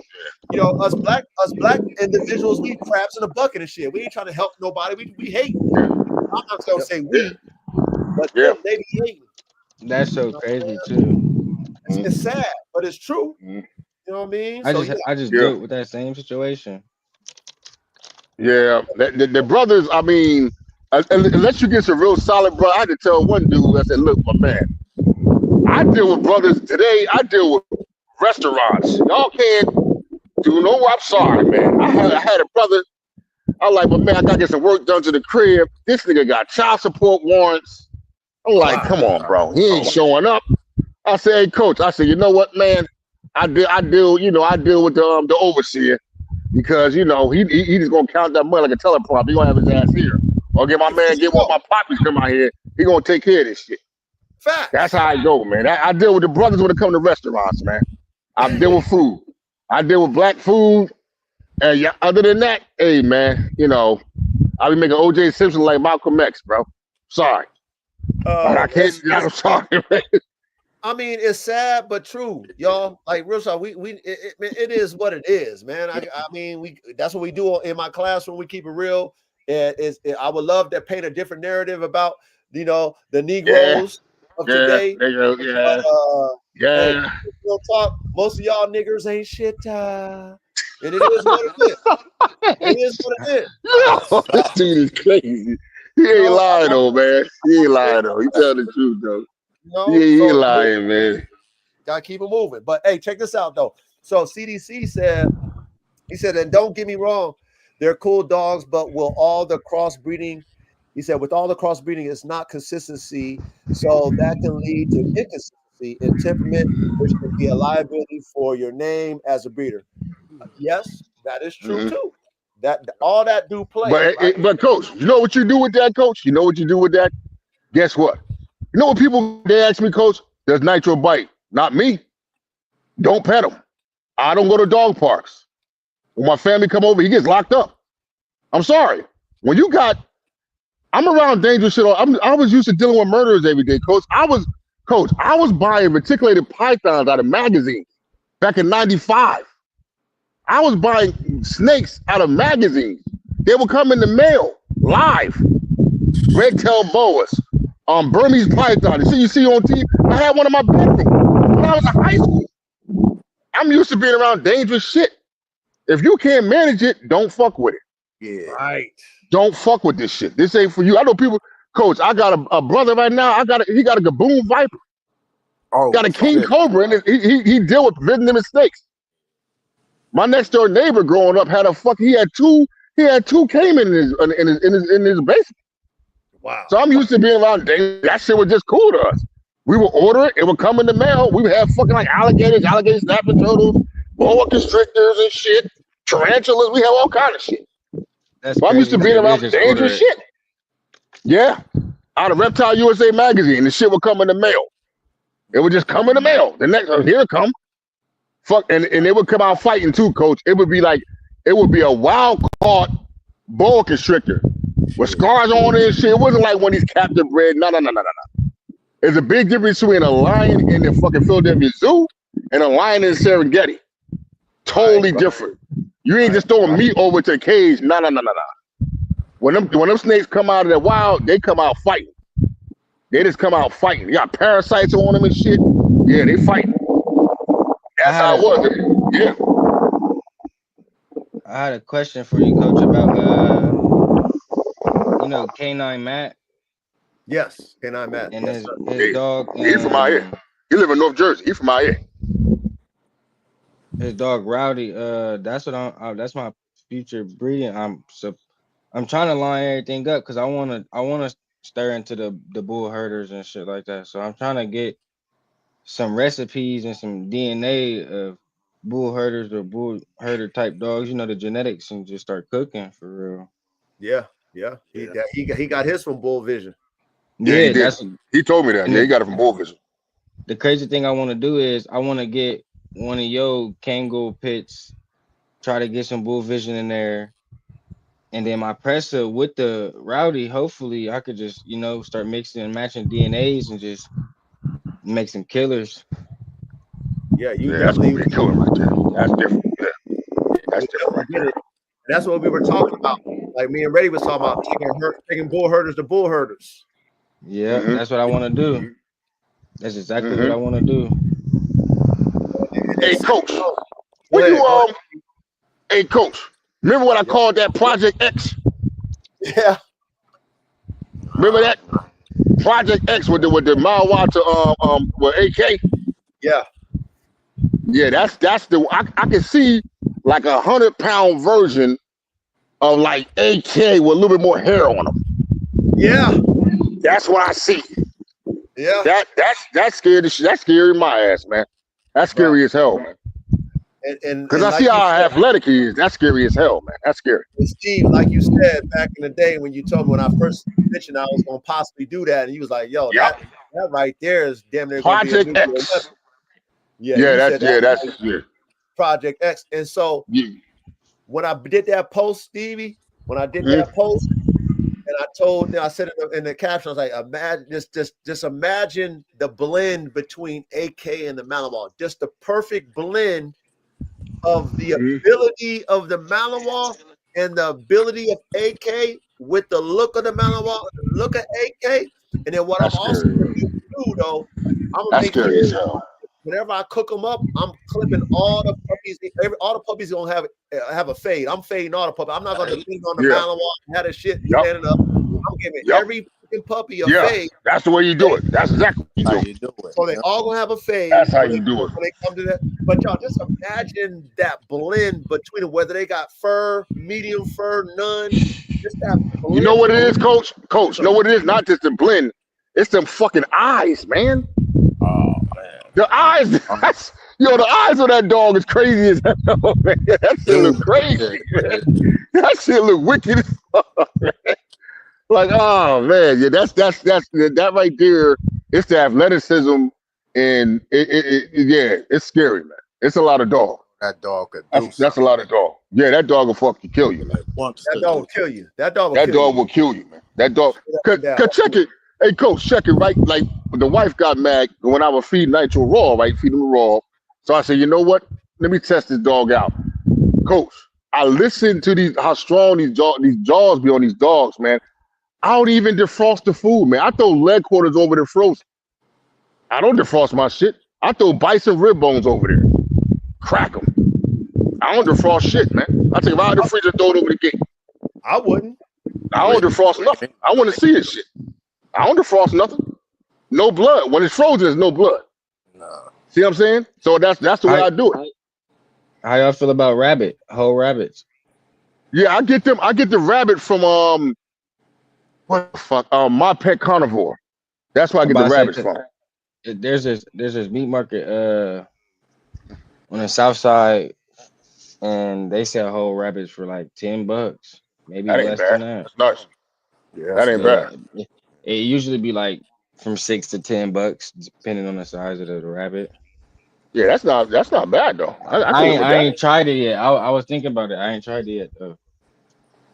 Yeah, cause it's so much stuff like, cause I can go, cause I'm a veteran. Sometimes I go down to the base and they be having bites in there for cheap, beef for cheap, chicken and turkey. You like turkey for cheap, I grab what I can. I got 2 deep freezers inside my garage, so I just throw everything in there. So, you gotta get it when you now. Coach got like 30 goddamn dogs. He can't do that shit. He already spending fucking $5,000 a month on dog food. Shit. That dog gonna get crazy. $3,000. Shit, don't add no more to me. Shit, he get pallets of dog. He got his quad dragging the dog food and shit. Oh man, this motherfucker like a farmer out here. Period. We live this shit. Work. Yeah. So hey, but let me answer this real quick for CDC. You know what I'm saying? Because he made a great point. You know what I mean? And what you said, Stevie, is dead on too, as far as the liability and knowing what you got, etc. Right? Oh yeah. So one thing that you guys need to understand, and like I said, we're in a classroom setting, so I want you guys to learn, right? See, there's a difference between somebody who's a breeder and somebody who's an artist. We had that discussion between the two. We talked about that in previous episodes. Okay. Me, I'm different than a breeder. The reason why I'm different than a breeder, because this is an art to me. I'm gifted at this shit. I have a gift that came from the Most High God.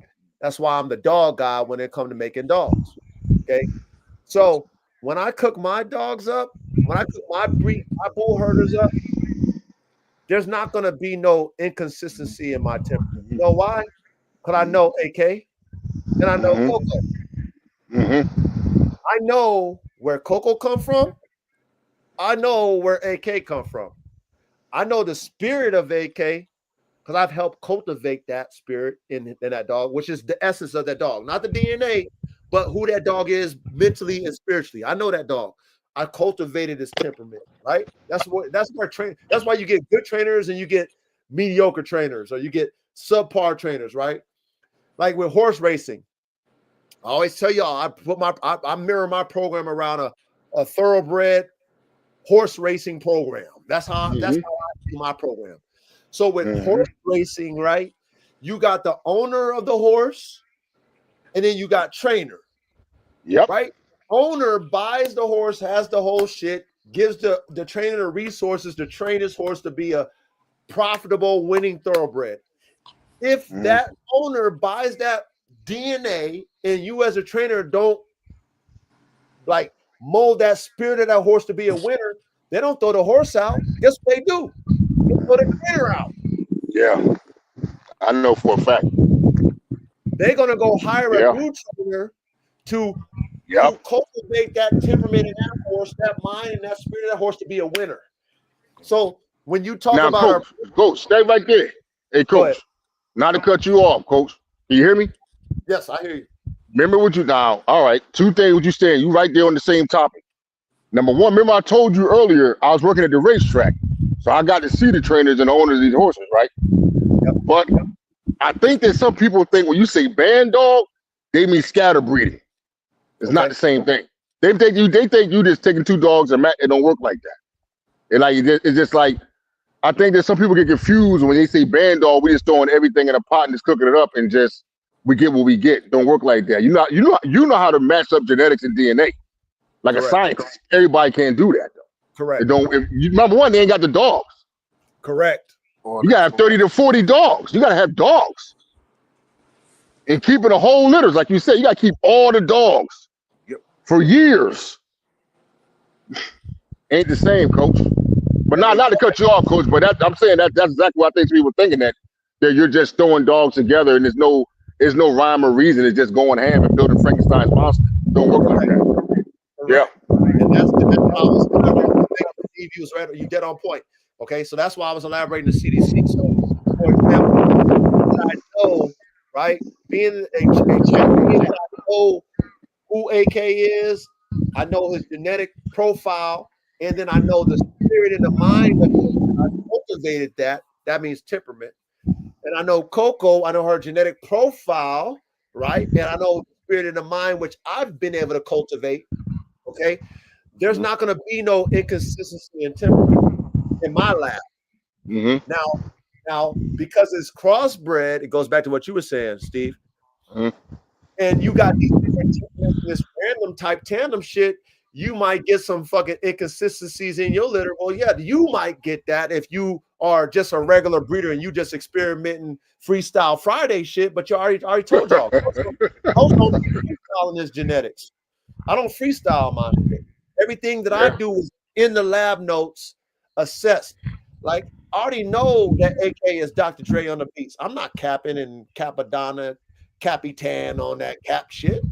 I'm telling you that boy is producing a variance of himself. He's already showed me that. So I'm already knowing in the lab, AK is gonna give me what I know AK is gonna give me. Boom, that's AK. Now with Coco, the Malinois bitch, I ain't never bred her. But I'm betting on this is what I'm betting on. I'm betting on those genetics. I'm betting on that breeder that I got Coco from that sell dogs all over the world. Yep. Okay, I'm betting on him. That's the original dogs, right? When I go and spend my money with buff dogs, I'm betting on their reputation and on what they've done with their dogs over the years. So that I ain't gotta go through what they've gone through to prove anything about what I got DNA-wise. So yes, some other people with their Bullherder program who ain't got the money, like we talked about, right? Yeah. The talent, who ain't got the resources to understand their genetic, profiles and etc. Yeah, they getting inconsistencies in their lab. I already know what I'm getting in my lab. Now watch this. This is what I don't know. I don't know if I'm gonna get freaks of natures like AK because that's what I want. I want V10s and V12s. I don't know if I'm gonna get that. That'd be nice.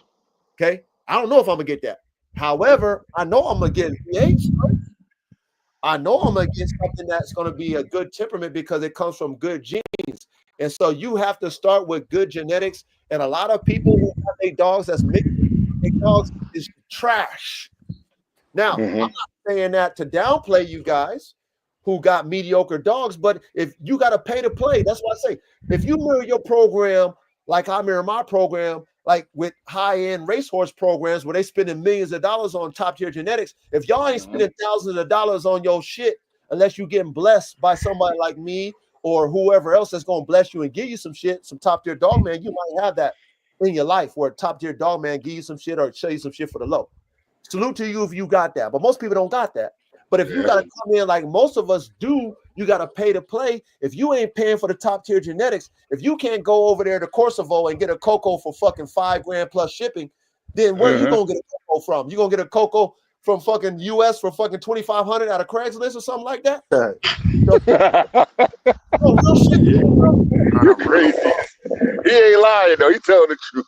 I'm just keeping y'all real. This is the classroom. We keeping it real. So if you fucking with mediocre genetics and you want to mix you a Bullherder together, then yeah, you might have a liability coming on. You might have some random tandem type shit. But if you fucking with the best fucking seasoning herbs and spices, you know you're gonna get you a good meal at the end of the day. Yeah. That's how it is. Coach, remember you said that earlier, Coach. Remember I said that you can't turn Gary Coleman in the shack. Can't turn Gary Coleman in the shack. You can't. I don't give a fuck what you do. That's from God, man. You can't turn Gary. When it comes to the dogs, you can't. If you in KNPV and all that other, the alphabet soup bullshit, the dog gotta be at least. You could do it medium aggressive, minimum aggressive, but if it don't have that, you have nothing. Like I said, Dwight Howard, you got nothing. You apply pressure, pressure makes diamonds, and pressure breaks pipes. You apply pressure, when your life's on the line, you know what I'm saying? Like, you driving through the hood. I'm talking about like what I said, like real scenario, Coach. Like those kind of dogs, like I drive, like my truck, one of them, I got a TRX, right? Say I'm at the gas station, bitch trying to rob me. You know what I'm saying? I need someone to jump out the back, rip this motherfucker's face off. Facts. That's what I need. Break out this back window. I get it fixed tomorrow. Jump the fuck out the window and get this motherfucker. You know what I'm saying?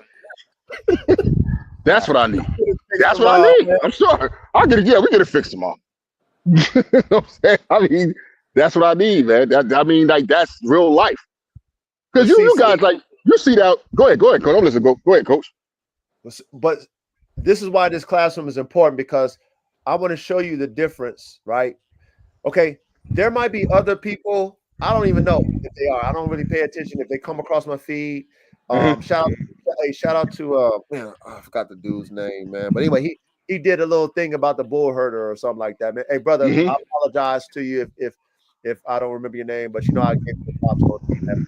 He talked about the Bullherder and how people was, liking the Bullherder, and if it's gonna be this and that and the third. But anyway, I haven't seen, and even with Bull Vision, I haven't seen any other Bullherder type concept type that's got as much hype as AK to whatever I put them to. AK to the Mao, AK to a Kali, AK to. I have not seen one. If y'all see one that's doing numbers like AK, please CC me or please at me or put that in my chat. Put it in my chat. Put it in my DMs, whatever. If you show me another Bullherder concept that's getting as much buzz as AK to whatever I put them to, show me that. I have yet to see any Bullherder concept that's doing numbers like AK. Now, I ain't seen it either. I ain't seen it. So y'all show me that. If y'all see it, we gonna salute it. Salute to them who got their concept. If you got a Red Boy Jocko, Game Pitbull, whatever, and it's doing numbers for your Bullherder concept, just show me. I'm gonna salute you. Say, okay, cool. But I ain't seen it though. I have not seen it.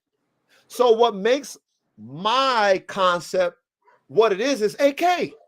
Yep. You gotta give them what it's AK. People seeing what you seen. Steve, is what you seen. Steve, yo, Coach, you take AK to that Malawal, that's fucking the X factor. It's over. It's what the naysayers is seeing when they're like, oh my God, that dog with that fucking Malawal, I don't like that shit. I don't like that shit. Nigga, he gonna have something like that. I don't like that shit. Let me get in this chat. Let me get in his comments. About to drop a dime on this guy. I'm about to drop a dime on that shit. That nigga too far advanced. That nigga too ahead of his time. I can see why that nigga's the Elon Musk of high performance working dogs. That nigga's too ahead of his time. That's what they seeing.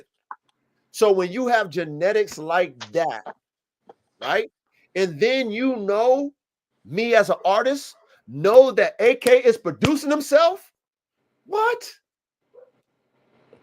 fucking printer. And then I'm matching them with not no regular ass bitches, but top tier bitches. He only fucking premium pussy.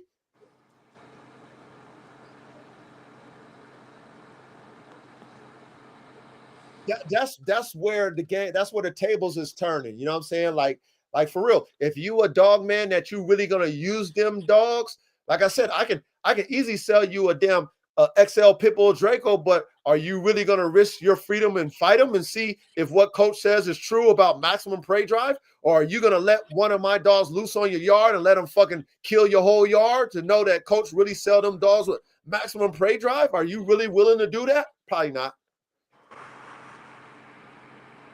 Probably not. And I wouldn't suggest that you do that. Right.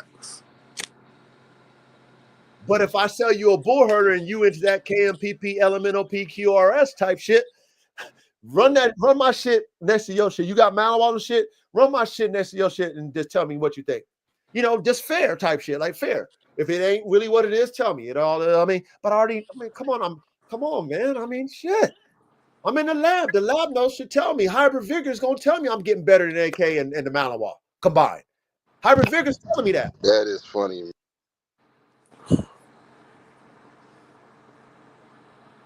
You already kind of know what you're going to get. I'm at least going to get V8s and V10s. I'm at least getting V8s. Hey, Coach, you told him the story about the head that time, Coach? Go ahead. Remember, hey, Coach, remember the brother had bought the one dog and the dog killed the dog and dug his head back up? Yeah, I told him that shit. Listen, we got, hey, watch this. Look at Blue. Hey, look at this. Also, see, you missed this one though, Stevie. You missed this one. Shout out to my brother Bill. Hey, Blue Line Terrier. Shout out to Bill. So you missed this one, Stevie. You've been gone for a while, right? Yeah. So, yes, that story. I told him about that where I sold the AR-15 Bland dog, and you know he went ahead and hit it alive. One of my customers, Malawala. He buried him and then he dug him up and brought the head back. That's shit crazy. God damn. Watch this. God damn. Watch this though. So then my brother Bill, right? Blue Line Terrier, shout out to Blue Line Terriers, right? Brother Bill shared with us that, you know, that Shaka daughter that he bought, you know, that she unalived 3 of his dogs. God damn. 3 of them. That's a goddamn shit. Hold on. Hey, Coach, who owns Spade? Who owned that dog? Lions Lair. Lions Lair? Oh, they got it over there? All right. But look, watch this though. Lions Lair in the UK. They're in the UK. He got to revamp his whole program and shit. Like he can't promote them dogs no more because it's illegal. He got to do a whole different plan. Band dog. I know. Yeah, band dog. I don't know what he's gonna do. Band dog. Bullherder band. Everybody, Coach, everybody is gonna be a amalgamation. Everybody's doing Ben Frankenstein now. Because it gets tired of the liability. Like, Coach, say if you got a hater, now you like in Florida, people gonna call the ASPCA and they pop up at your kennel and do an inspection. Oh, yeah, no recourse, no nothing. They just do that shit now. That's what they doing. That's what they doing. They're snitching on people. Hey, yeah, he over there running a dog fighting ring. Yeah, bring everybody. Yeah, that's how they do it. Like swatting. That's what they doing now with dog kennels. It's real. They did. Yeah, it's real. Yeah, they be on some bullshit now, man. But it's the comments from the other day from that post you made, Coach. The comments were for me, man. That shit was funny as hell. The hate was coming out of their pores on that shit. That's Steve, you on Facebook? So you seen that shit, huh? On Facebook? I seen it on Instagram. I seen it on Facebook. Them niggas peace sitting down. They should be taking notes. They be in these feelings majorly though. But them niggas mad as hell. So see how Bill said, or Blue Line Terrace, he said, and they were all bigger than her. So this is the point I'm making to you guys. Okay. Yeah. This is the point I'm making to you guys.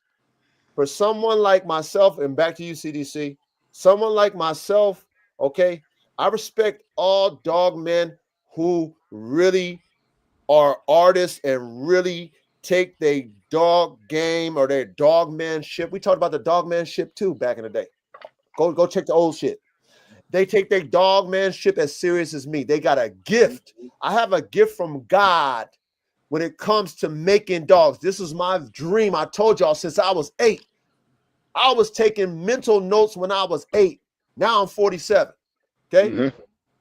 So Imagine that vision at 8 years old. Now I'm out here living this shit. So I'm really versed at what I do, and I'm doing that shit. Okay.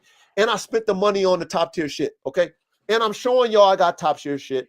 And the world see I got top tier shit. So, like I said, I'm not capping. Y'all know I'm not capping. That's why this classroom is important to y'all. But it's important to y'all because y'all really getting somebody who is a professor at this shit, got a PhD in this shit. Okay. When I tell y'all I have dogs with maximum prey and maximum land drive, it's not capping. Bill bought a dog because he loves Shaka. He's like, Coach, I need a female off of Shaka.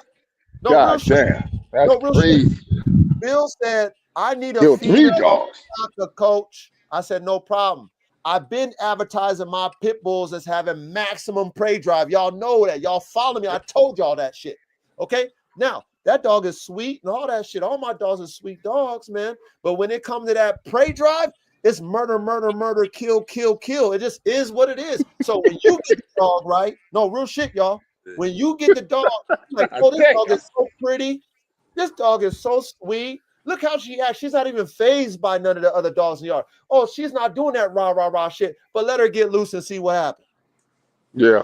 That's what happened with, I'm sure, with Bill. You know what I'm saying? He probably saw her grow up and then she started sizing up all the other dogs and like, I don't like your energy. So instead of not liking it, she went ahead and you know, murder, murder, murder, kill, kill, kill. Look what he said. Look what he said. Silent killers. So he said, look, that's in the DNA, y'all. Yeah. Her grandmother was that way. I called her the silent assassin. No barking, none of that crying and barking. And you know how a lot of them game dogs be crying at the. No, I got dogs that won't make no noise, won't bark, and just murder shit. But this is why I don't want to do pit bulls anymore, because why am I putting that in my dogs when they can't even do it? No, you can't do that legally. Why am I? Yeah, catch dog. That's it. If they down Florida catching hogs and shit. No, but see, no, look, Stevie. These is killers. These ain't catch dogs. Yeah, true. That's true. That's true. Hogs. Yeah. They're not trying to grab a hog's ear. They trying to kill that damn hog. Hell yeah. I like to see that shit. I'll pay to see that. But this is why I had to digress, because my talents is the art of it. That's what I'm saying. Like, I know how to make dogs like this. I'm not just speculating about my DNA and my lab notes. Okay, my only speculation is the freaks. I want to make AKs and shit. Okay. Yeah. But when I'm telling you I put maximum this and maximum that in there, I know that because I'm following just the genetic profile. I'm just following genetic mathematics. Okay. So I know I can get that based off of what I've seen in my dogs and da da da da da. So Bill tells me what he's telling me. Okay, I've already experienced it. Bill experienced it. Other people have had my dogs experience it. I know that shit's gonna play out because I'm not the only one saying it. Anybody who has my dogs is saying the same shit. So we all touche on the play. I can put that in my genetic notes. These dogs got maximum prey drive. Damn. Period. They got maximum prey drive. Okay. So, like, for example, when I post Shaka, right? When I post Shaka up there, right? And I get all them naysayers and all them haters, oh, ain't no such thing. All this dog will jump the box. All that dogs will occur. I'm not going to debate with you because, bro, I already know what my dog is. Why am I going to debate with a spectator? Nigga, you know what I mean? Like, why would I debate with you, bro? Like, I know how to make these dogs, man. You know what I mean? My genetic recipe made it. Not nobody from the 70s and the 90s made this shit. I made this shit. I know how to make it. So back to the Bullherder, right? Goes back to what we talked about earlier about Shaka. When homeboy hit me up, it was like, Coach, what if you made Shaka as a Bullherder? And I told him, like, nah, man, that boy got too much prey drive. Yeah. And I thought about it. And like what you said, Reddy, I thought about like, well, shit, what if I did it, but then I threw that with an AK, or I threw that with the Blackhawk Bullherder? What would those be? Let me think. Oh man, that's scary too. Shit. So imagine if this is why I'm switching. This is why I'm changing clothes, Stevie. This is why I'm changing clothes, y'all. This is why I'm moving in a whole different direction, because now I can make these type of dogs and people can use them. Now I can make a killer type fucking bone crusher dog and sell it to the military, and it can die a hero. Facts. Yeah, that's true. Yeah. Now I can Yeah. use my talent and my gift from God to make high performance working dogs, and I sacrifice all the shit that most people ain't gonna do.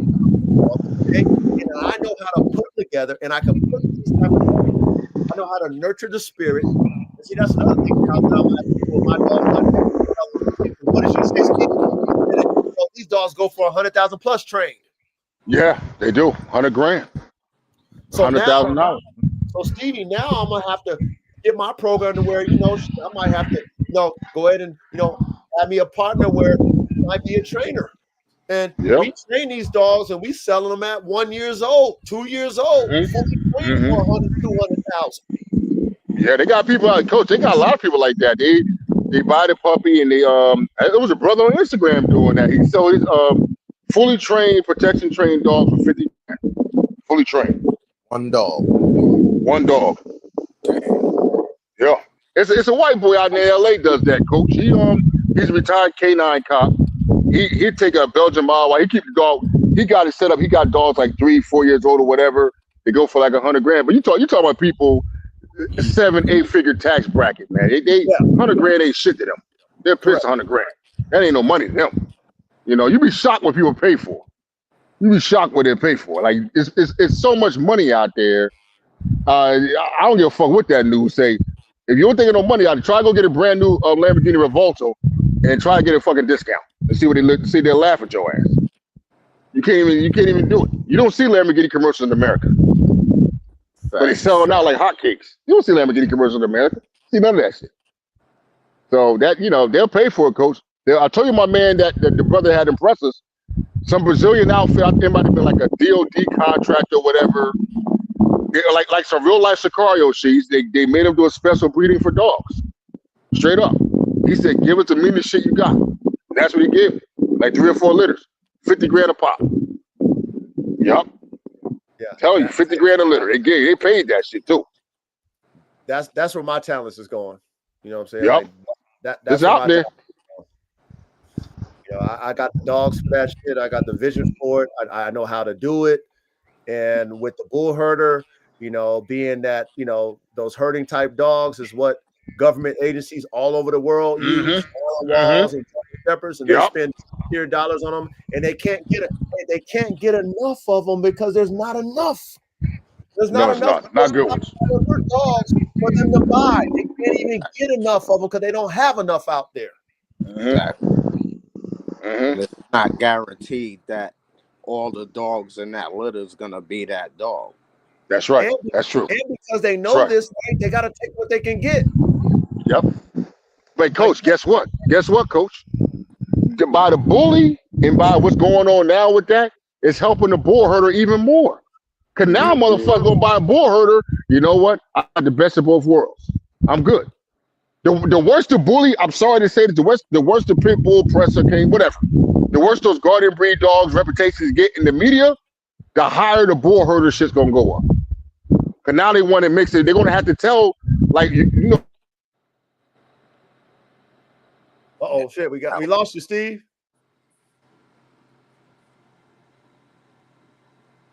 This damn thing, man. He back.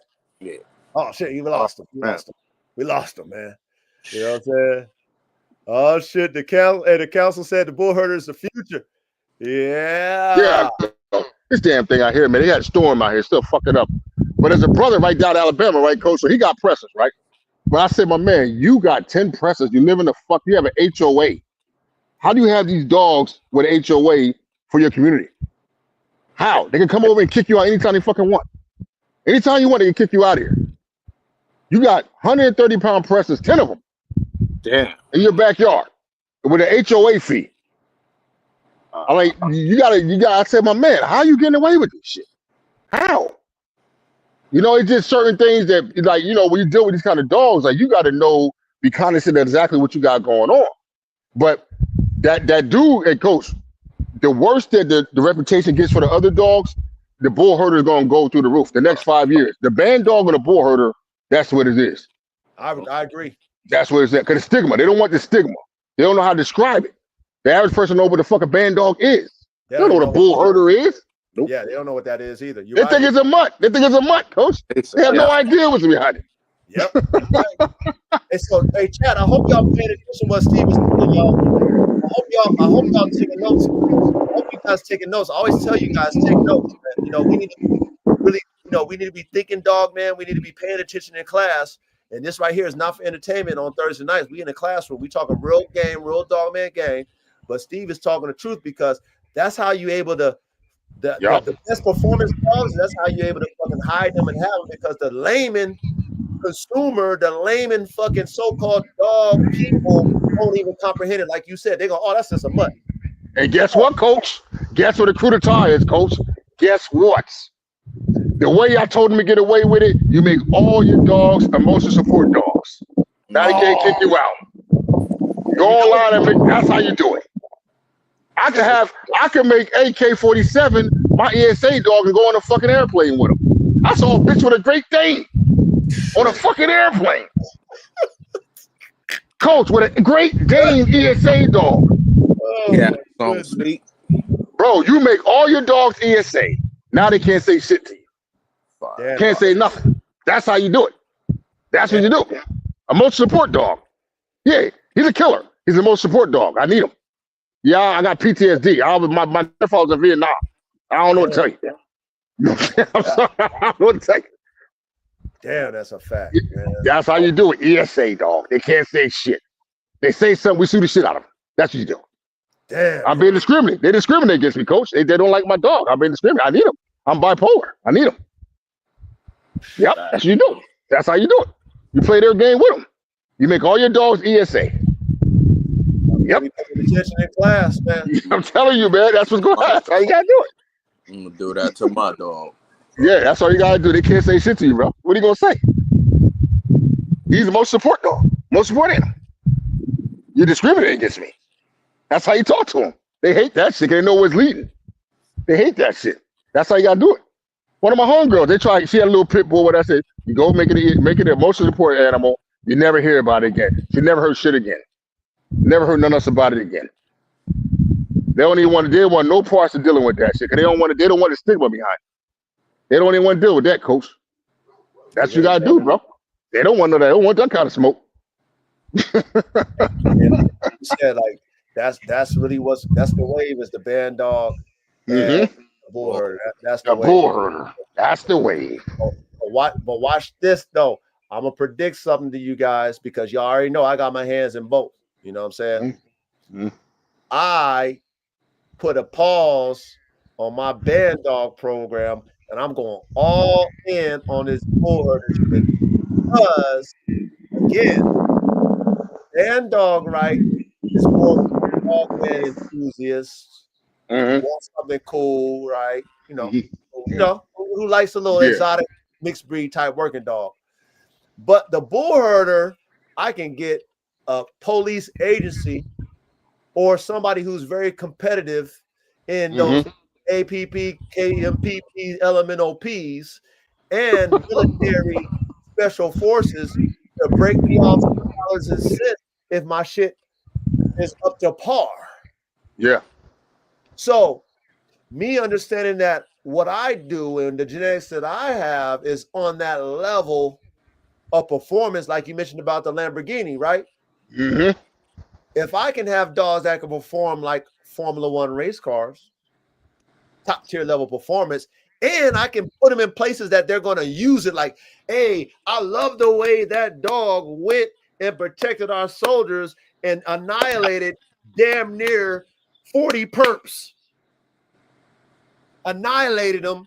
We came in, the perp was screaming for his mama, and we subdued him, and the dog is still like, I see, that's what the shit I want to hear. That's the shit I like, right? Versus me having my band dog. This is me, I'm speaking to myself. Me having my band dog, and y'all who like band dogs, y'all might get a band dog from me. Cool, that's great. You might use it for your program. Cool, that's great. That's cool, right? But see, I'm not trying to hear from y'all like, you know what I mean? Like, I feel bad for Bill. When Bill told me that, I'm not applauding that shit because I've taken losses on my yard too. Right. You know what I'm saying? I'm not applauding that shit, but I can say to Bill, right? like that's happened to me, so it's not a surprise. But I'm not happy for his loss because I've taken losses for my own dogs too, yard accidents. Okay.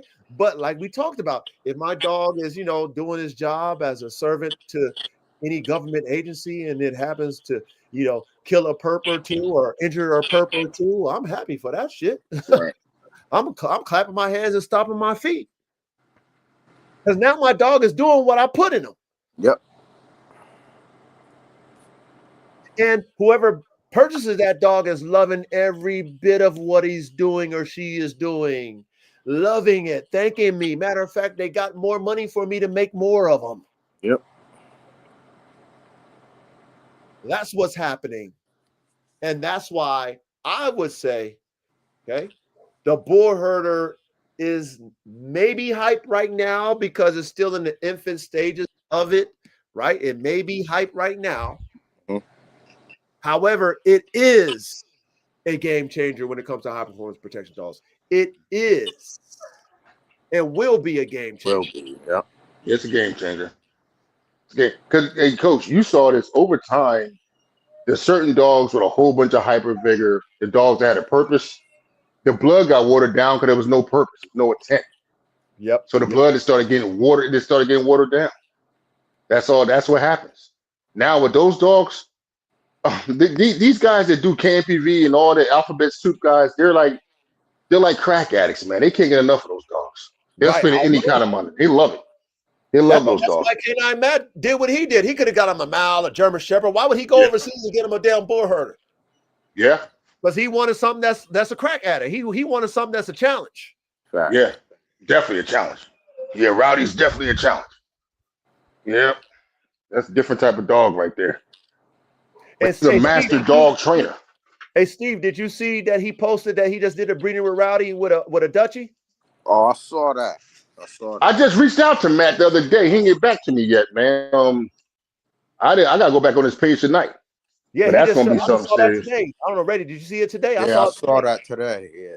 Okay. Wow. He said it's pretty much all sold out to all his fucking his club guys. They all that's all that A, what's that, Coach? APBA shit that they're all fully trained decoy master dog trainers. Yeah. That's what they are. They do all events and shit. He said it's all sold out to his own club. Now watch this. If Matt didn't go and spend his money overseas and get Rowdy, you think they would even know what that Bullherder was about? Wow. That's true. And then when he showed him Rowdy, right? And he liked Rowdy and all that shit, and they liked that shit. He said the whole litter's damn near sold out to all his club members. Of course, it's gone. That shit. It's gone. They all know each other. I met one of them before. They all know each other, Coach. They all clicked in. They all know each other, and he gonna make 100, 200 grand off that dog Rowdy. I believe it. Easy. He gonna make that money easy. He gonna make that money back easy. Hey, there's another dude. I gotta find out. I'm gonna let y'all know next week who he is. There's another dude that got Rowdy brother, right? Okay, he's in America too, right? And he's another one of them dog trainer, right? Now Rowdy's brother is a bigger version of that motherfucker. Oh wow, big. Oh man. Okay. Oh shit. Impressive too. Hey, impressive. That's crazy. Okay, crazy. So I'm gonna let y'all know who he is. He do all another shit too. So he over there running amok all over them KPPs, LMNOPs, QRS, all them shits. He running amok on their ass with that shit. Running amok. Okay, on the Malinois and all that shit. So that's why I say it's like I've done my research, y'all. I'm watching Bull Vision just selling out. They selling their shit out. It's sold out. Before it even hit the ground, it's sold out. It's already gone already. They got a waiting list, Coach. They got a fucking waiting list already. I believe it. I see them. I follow them. I've been watching. Yep. I've been over there in the stands, and then whoever got their shit, I be following them shit. Whoever buy their shit, I follow them, and they all use them to compete. Yeah. And they all top tier type dogs. So I'm like, what? They selling out, like you said. They got a wait list. They got dog man that I respect buying their shit overseas, so they paying a premium. So it's like, what the fuck am I doing? Coach, all you need, know what you need, Coach? All you need is Matt or somebody of that ilk to take one of your puppies. There it is. And that's it. You'll never have to worry about selling a dog again. Hey, ever. You already know I'm already thinking about that shit off the top. You already know when I decide to cook that AK up, I'm gonna go ahead and give Matt that motherfucker. Yeah. Yeah. I'm gonna say, Matt, here you go. That's all you got to do. He gonna take that motherfucker too. I know he gonna take it.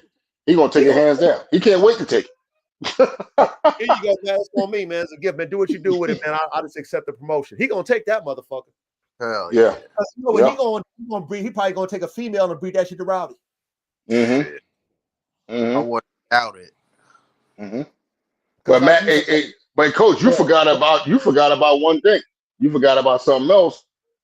Like, man, look, I thought about that AK to the motherfucking Snow White.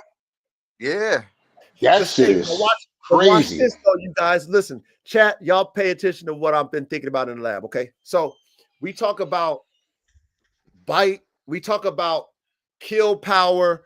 If AK is already a bone crushing type dog with a Tyrannosaurus Rex head and the ability that he got, Bruce Lee reflexes, all the shit he got that make him superior freak, and we got a Kangol, we already know what they represent, the strongest bite force of damn near any dog on the planet, wolf killer, bear deterrent, all the shit that these Kangols are. That dog is not a good KMPP elemental dog because that dog will fucking tear shit up. So that dog, to me, in my concept, that's just a very good guardian, it's like a super Kangol. You know what I'm saying? It's good for guardian.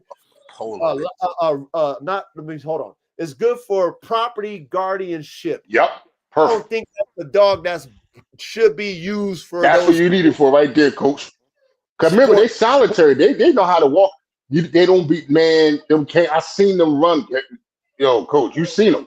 I seen the video of them chasing wolves down. I seen the video. They're fast as fuck. They ain't no joke, man. I seen them. They're like the Avengers out there. Like, god damn. They're agile. They don't play no games, man. They can move, man. They different. And I seen them motherfuckers move. Yep. They're independent. They perfect. So they don't need you to handle them. They don't need none of that shit. And to me, a bite suit is just too extreme. Like you, you ain't taking that bite with a Kangol mixed with AK. You're not taking that bite in a bite suit. That's you might be talking about damn near 1,000 pounds. Yeah, you getting crushed in that bite suit. That's dumb. Don't even Don't make that dog play bite with you. You don't want that dog biting you. To me, yeah, you don't want to do that. You don't. Coach, remember the dude that sold the pups to the brother that he catched out in Brazil, right? Okay. He got in between the two pressers fighting, and he's 6'2", 350 pounds. A quick bite, broke his arm in 3 places, nerve damage, and 40 stitches. A quick bite. To this day, he ain't got feeling into his fingers, Coach. A quick bite. That was a quick bite. That's different, though. Yeah, you see what I'm saying? Imagine 1,000 pounds of bite force, though. There you go. I'm about to say that's a lot. That's a lot. Different. So that's scary. That's scary. Right? This is what y'all got to understand how I think in my lab, right? Me being responsible and understanding what I'm playing with genetically, that right there is making me tell myself in the lab, like, I'm not ever going to promote this to somebody like, hey, I want to use that as sport. I want that Kangol. I know you don't. Think about it. A lot of people tell me this shit. Yo, I want that Kangol and AK. All right, what are you going to use it for? Oh, I want to use it for protection of sport. No, that dog ain't used for that. No, you don't. You need about 20 acres for that dog. About 20 acres. That dog is used for minimum. That dog is kill used coyote for property to protect your family and your livestock from major large prey. I would let that shit roam, Coach. I'll just find shit for the kill. I'll find coyote. I get on the quad and chase coyote towards it. But that's what that dog is for. Y'all follow me? Like, I would never promote that for a protection type sport dog. That dog is not meant to be playing around on your bite sleeve because he'll fucking crush your hand and your arm in that bite sleeve. It's not meant for that. In your house. Right. That dog is not meant to agitate. You know what I mean? Like, I love, watch this, y'all. Me owning a Kangol, never owning the breed, never, like just knowing it from me, hearing about it and then buying it and living with it. Like, I love his temperament. I love Snow's temperament because she is so laid back. Like, that dog just lays around. However, at night, that's why I get upset with that bitch, because at night she hears something. Oh my God, that bitch's bark is so vicious. The Kangol's bark is part of the deterrent. That motherfucking bark is damn near like a lion. Like no cap. No, real talk. The deepness of the bark, when you hear that fucking when you hear that shit, is vicious. That alone is enough to wake a fucking prey up, like, oh shit, what is that? Now watch this. If that dog was able to roam, like you were saying, Stevie, if I allowed that dog to roam, oh, that dog's a hunter. That dog, she's looking for whatever she smell and hear. She gonna go look for that motherfucker. She ain't waiting around.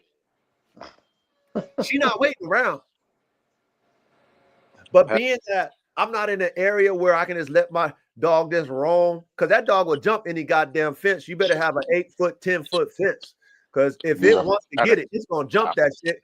Ready? Remember you sent me that damn post? That's not even gonna stop it. And Kangol climbing that damn tree. Yeah. 8 to 10. That shit's laughing at that shit.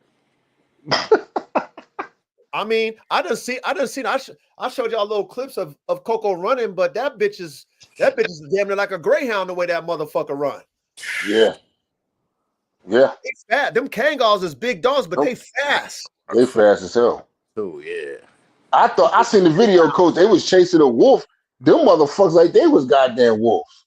The way they was moving like real predators out there. Like, God dang. But watch this, y'all. Watch this panel. Watch this chat. You don't think them damn sheep herders didn't mix them damn wolves in them damn Kangols? Yep. I believe it was a hybrid. I believe they had hybrid dogs. I believe that shit. I believe that shit. I've seen the videos. So yeah, I believe that shit. If I need something to compete with the wolf and shit, and I need that predator type shit, of course I'm gonna take me a wolf and mix my shit with that. Of course I'm gonna do that. Oh yeah. Yeah, they definitely them Kangols, man. That's scary as hell, man. You need about 20, 30 acres, man. That dog gotta roam. That dog's gotta roam, man. Oh yeah. It's gotta be somebody with long pockets. So I would never promote that hybrid for any type of protection type sport. Now, I might get fucking real experimental one day and take the Bullherder with the Kangol AK cross and maybe throw one in there for some experimentation to see if I can create something crazy. That's crazy. Oh, man. That is funny. I might, but that's something that I'm already established in what I do, and I got some guys that's like, Coach, let's fuck around and let's cook some shit. You know what I'm saying? I might do that for us, just some play type shit. You know what I'm saying? And Coach, know what they forget about too, Coach? They forget about dogs. Like, of course, they had nothing to do with this conversation. Like Holy Spirit, them dogs. They forget how many dogs you actually have. They got dogs you don't even show online. There's like 30 dogs out there. You don't show every dog online. They don't even show all the dogs. That's what people forget.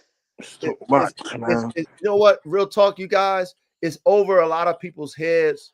What I do, and how experienced I am with these different dogs, and how many dogs I've created, and how many type predators I deal with, is over a lot of people's heads. So I tend to just lower the frequency. You know what I'm saying? The shine when it comes to my experiences with dogs and the type of dogs, how many dogs I've ever touched and had, and but all you gotta do is go through the damn post and shit. I mean, you can see a little bit of something. But the fact is that this is the fact with me and a lot of different dog men out there, right? Is that, like I said, it started from a dream and a vision when I was 8, y'all. Then I was able to, build my program, my Pitbull program in 05. And then, I made sure I had my money right, and I was getting, I got my property. And then I went on that DNA shopping spree, and I went to people that I wanted dogs from, and I shook them down with the bands, right? Then I got the dogs, and then I started cooking. And here I am today, right?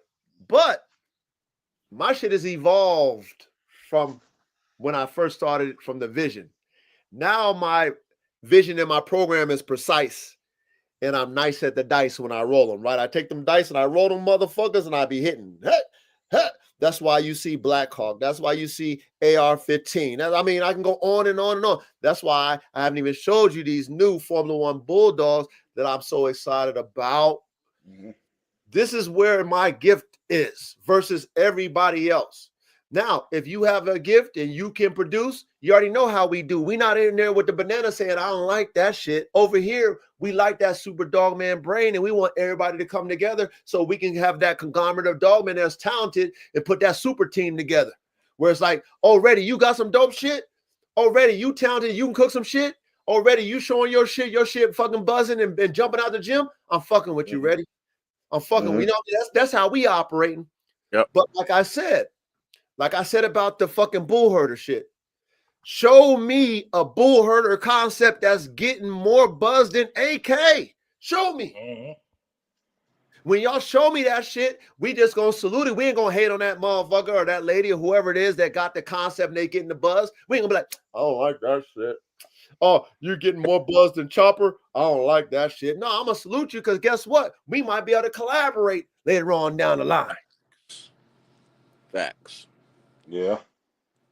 We might be able to link up and piggyback off each other's wave and push this shit even further because you got something that the world like to see, or you know what I mean? The naysayers is hating on because they really like the shit low key.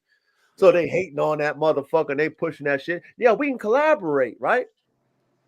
But I always tell y'all that it's only a few people in the world that get them once in a lifetime type dogs. I just happen to have one. His name is AK. Yeah. I just happen to have one. Like that post you put up. See, man, damn, I felt old when I saw that post. We had Juan Gotti and the Hawk. Yeah. Like, I remember Juan Gotti was alive. That's what's because my buddy had a dog off a Hawk, right? My buddy at the jail. And I got it. The dog only lived about 5 years and it passed away. Dang. I really wasn't impressed, Coach. I'm not gonna lie to you. And he spent like $7,000 on that dog. And this might have been 2013, maybe 14. And I really wasn't impressed, Coach, at all. It was a big dog, but I just wasn't, I wasn't impressed by it. I didn't think it was worth the money. But I gotta give it up to, my man that owns, I gotta give it up to him. He built a multi-million-dollar business off that dog. Facts. So I give it to him. Marlon he got a compound out there and everything, and he got his thing going, but I just wasn't, I wasn't impressed by it, man, at all. And I didn't see it. I just thought it was a lot of hype. I just thought it was a hype for no reason, right? Because he waited 2 years too, Coach. He waited 2 years for the dog. He paid $7,000 for the dog, and I didn't see it. What I see in your dogs, I didn't see it in that dog. I just didn't see it. But whatever. I mean, but Juan Gotti was serious though. Okay, so it goes back to like that Juan Gotti post and then the Hulk post, right? So like I said, I didn't do that post to hate on Marlon because I always give Marlon his props because he did it with that dog and that dog is legendary. Yeah, he did. Salute to Marlon for the Hulk. But again, I had to do the concept of, like I said, I was around when Juan Gotti came out and he had that shot, he had that wow factor, right? Yeah, he did. Okay? Yeah. And then the Hulk had his wow factor, which is that, the heaviest pit bull, right? 180-pound pit bull was the Hulk's wow factor. But then I remember, based off of me knowing what a pit bull was, and why I was so juiced about Juan Gotti is because he looked like that pit bull on steroids. Yeah, he did. Yeah, he was a big dog. Juan Gotti was brolic. Juan Gotti was a big dog. He had a little heat behind him too. And he had that fucking fire and desire in him. So he wasn't. Yeah. So that was that contrary, and that's why I did that post. You know what I'm saying? Which one was better at that time? But it goes for apples and oranges. It's like, which one do you want? You want the heaviest one, or you want the fucking most brolic one? Like it just depends on your preference. You feel me? Yeah. The promotion was so good on that code because it became like this Paul Bunyan type story, like the Borbal. Same thing with the Borbal. A male lion is damn near 600 pounds, but the Borbal killed her like, huh? We're talking about an apex predator. A female lion is 350 pounds. But it just kept getting, even with the Cane Corso, Roman God, blah, come on, bro. Look, well, man. okay, watch this. Okay, that's the allure. That's like folklore and shit, right? Yeah. You know for a damn fact that a lion is killing a goddamn bauble. There's no, I mean, guys, no way. No, ain't no way in hell that time. We gotta be realistic. Maybe 10 of them, 15 of them motherfuckers. Yeah, you gonna need a pack of them motherfuckers. Right. A pack of them motherfuckers. That shit. But you gotta understand. Think about when you have dogs that's protecting your farm, your property, right? You got a pack of them first and foremost, but then they're more of a deterrent. If the lion is looking to eat you, right? Then you on his property and you got a pack of baubles, then they're going to deter the lion. They just keep on stepping because the lion's like, okay, I ain't really fuck with all. It's like hyenas, right? A lion can beat a hyena, but hyenas roll in packs. Yeah. And they're going to agitate that lion until the lion run off. That's pretty much what they do. So if a pack of dogs can do that, then you know that's all you need them to do. You know, you're not taking that lion heads up with your fucking bauble. You know better than that. I think some people really believe that shit. Well, they do because people are very naive. They lion is hungry enough. He taking that dog with. Oh, that shit is hilarious, man. Oh my god. It is you know, come on, man. But that's why I say we got to think realistic. One thing about the internet, you know, people are very deceived. They become sheeple when it comes to internet. Anything that is trending and everybody's like, yeah. They fall in line to believe the shit. And you know, we got to be realistic, man. There's no way, you know, a dog is taking on an apex predator. You know what I'm saying? And even think about a bear, even with a Kangal, right? The bear is thinking, okay, the bear is thinking defense, right? The bear ain't looking for the Kangal to eat it. The Kangal is looking at the bear like, get the fuck out of here, right? So the Kangal is just not really gonna go at the bear on a kamikaze mission, right? The Kangal is using his fucking brain to get the bear to fucking just run off. The Kangal in his mind is not thinking it can kill a bear. It's not a game Kangal going in for the kill, just to, you know, fighting the bear until the death. No, the Kangal is like, motherfucker, get the fuck out of here. You know what I mean? Like, come on, get the fuck out of here. Now the shepherd has multiple Kangals in his pack. Yeah, that's true. Because I know that if I'm going against a pack of wolves, one of my Kangals ain't beating that pack of wolf. Hell no. Hell no. So I need multiple Kangals to deter the pack of wolves to save my sheep. So that's how we got to think. These dogs are deterrents at the end of the day. Even with your band dogs, they should just be a deterrent. You should not want your band dogs going out there and having murders. No, you don't. Especially if you living in a residential, or especially if you living in a rural area with, you know, neighbors and stuff. You don't want, you don't want that to happen. Yeah, that's true. So we got to think about this when we cooking up dogs, and it goes back to me again. I'm glad I'm moving in a different direction because I don't need to be putting maximum man drive in my band dogs, because I don't want my band dog or my band dogs to be biting people. I don't want them that. I don't need the lawsuit. I keep telling y'all that I don't need the lawsuit. It sounds good when I tell you it, but when I tell you that my dogs will really fuck you up, and then they do fuck you up, and you sue me, I don't want that. That's not for households. No. And plus, you know what they're going to do? Court order going to put the dog down. First thing put the dog down. And he's still going to get sued.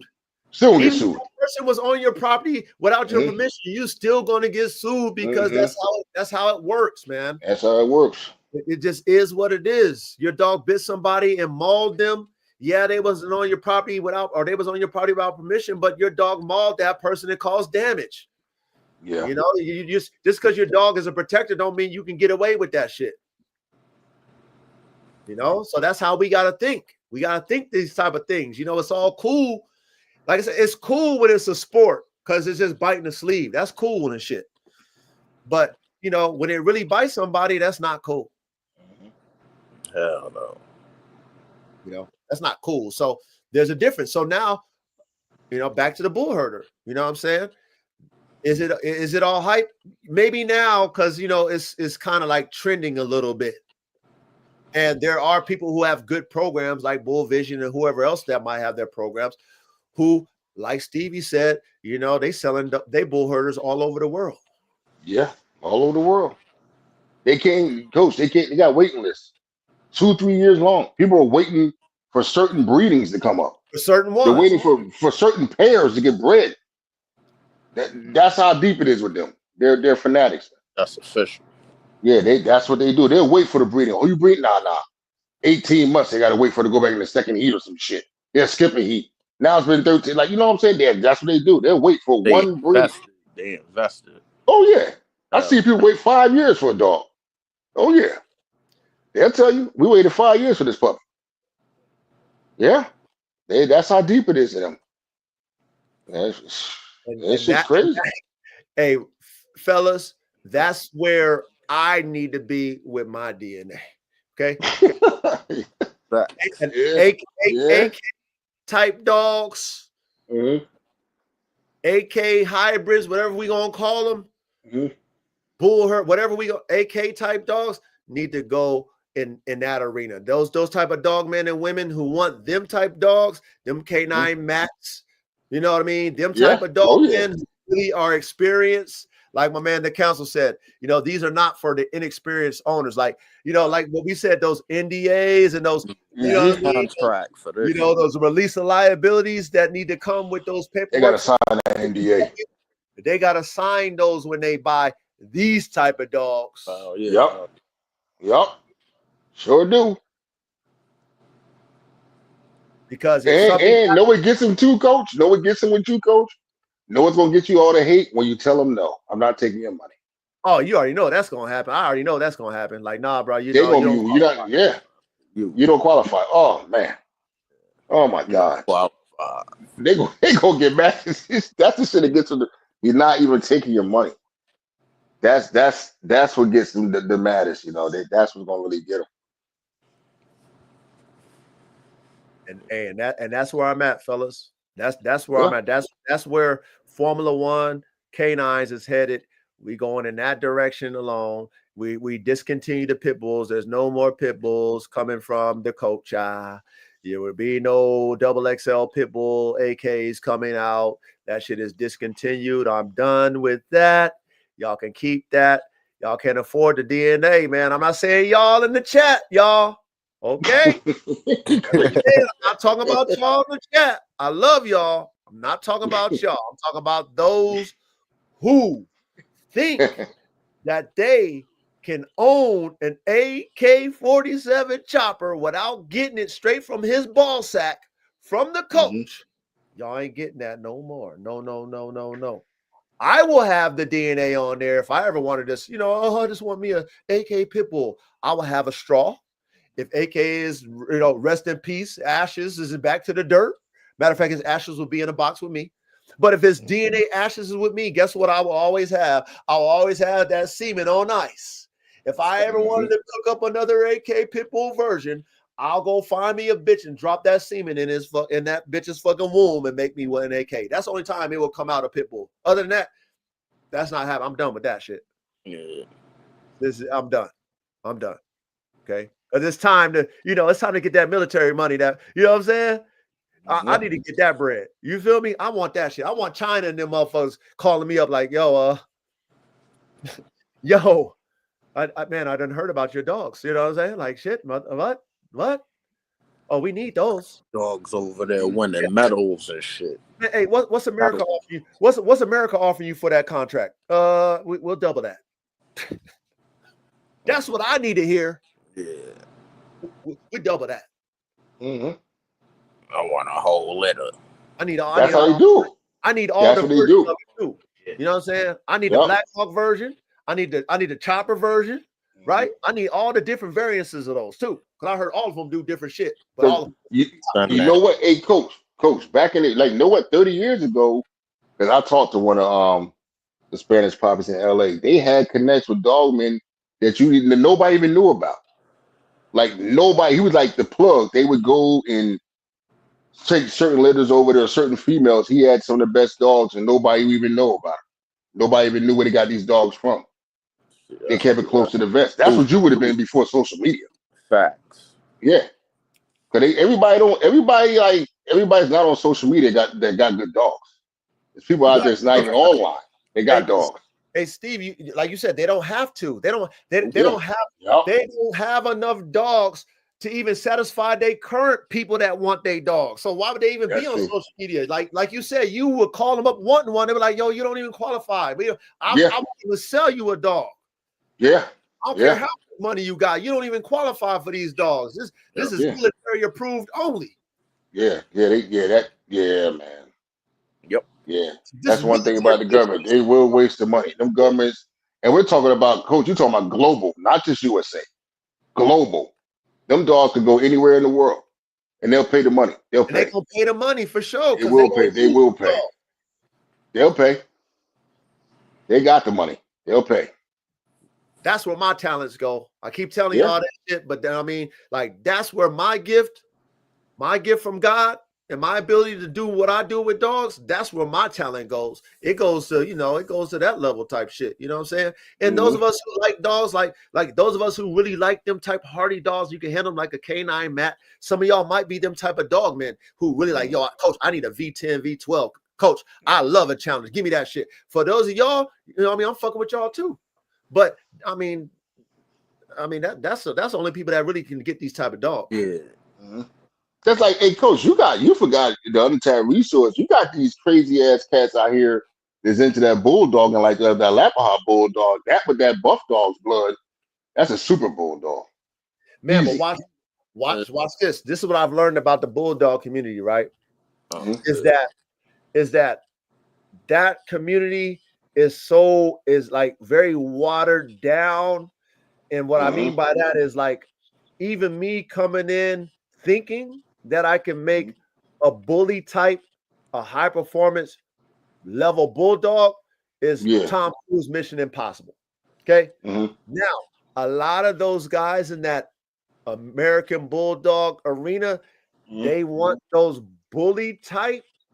Yeah. But then at the same time, they really into like the shows type shit. They do like they take their bully type dogs and they put them in them shows like American Bullies and shit. Like, yes, I ain't about that part of it. Yeah, for me, like that's not who I am. I'm not. That's not a real bulldog. Yeah, no. I need my shit to fucking do damage type stuff. You know what I'm saying? And I want them to breathe. And a lot of them that's bully type don't breathe. They can't breathe. Yeah. That's what I experienced in the bulldog arena. I experienced that firsthand. So, with that being said, like I gotta go in a whole different lane when it comes to bulldogs, and that's where I'm at with Formula One bulldogs. Like I'm about to pioneer my own lane with those. You know what I'm saying? Like it's not gonna be what the hype is, what they on with the bulldogs. Like I'm going in a whole different direction. So I'm square one with that shit. You know what I mean? And that's why I was even saying to y'all, like I'm gonna make a Bullherder. Out of one of my Formula One bulldog, I'm gonna make a Bullherder out of that motherfucker. Out of one of them. And I'm gonna keep my program and build my program with my bulldog shit and just have my own with my bulldogs. You know what I'm saying? But just because I always wanted to make one, that's my own type. But I'm gonna make a Bullherder out of my shit. I'm gonna have a bulldog that's a Bullherder. That'll be dope. That'd be crazy as hell. Nah, that'll be dope. That would look crazy. I want to see that. That shit'll be able to breathe like a motherfucker. Yeah, that's the whole thing with them. They're breathing. That was the whole thing with them, especially in high heat.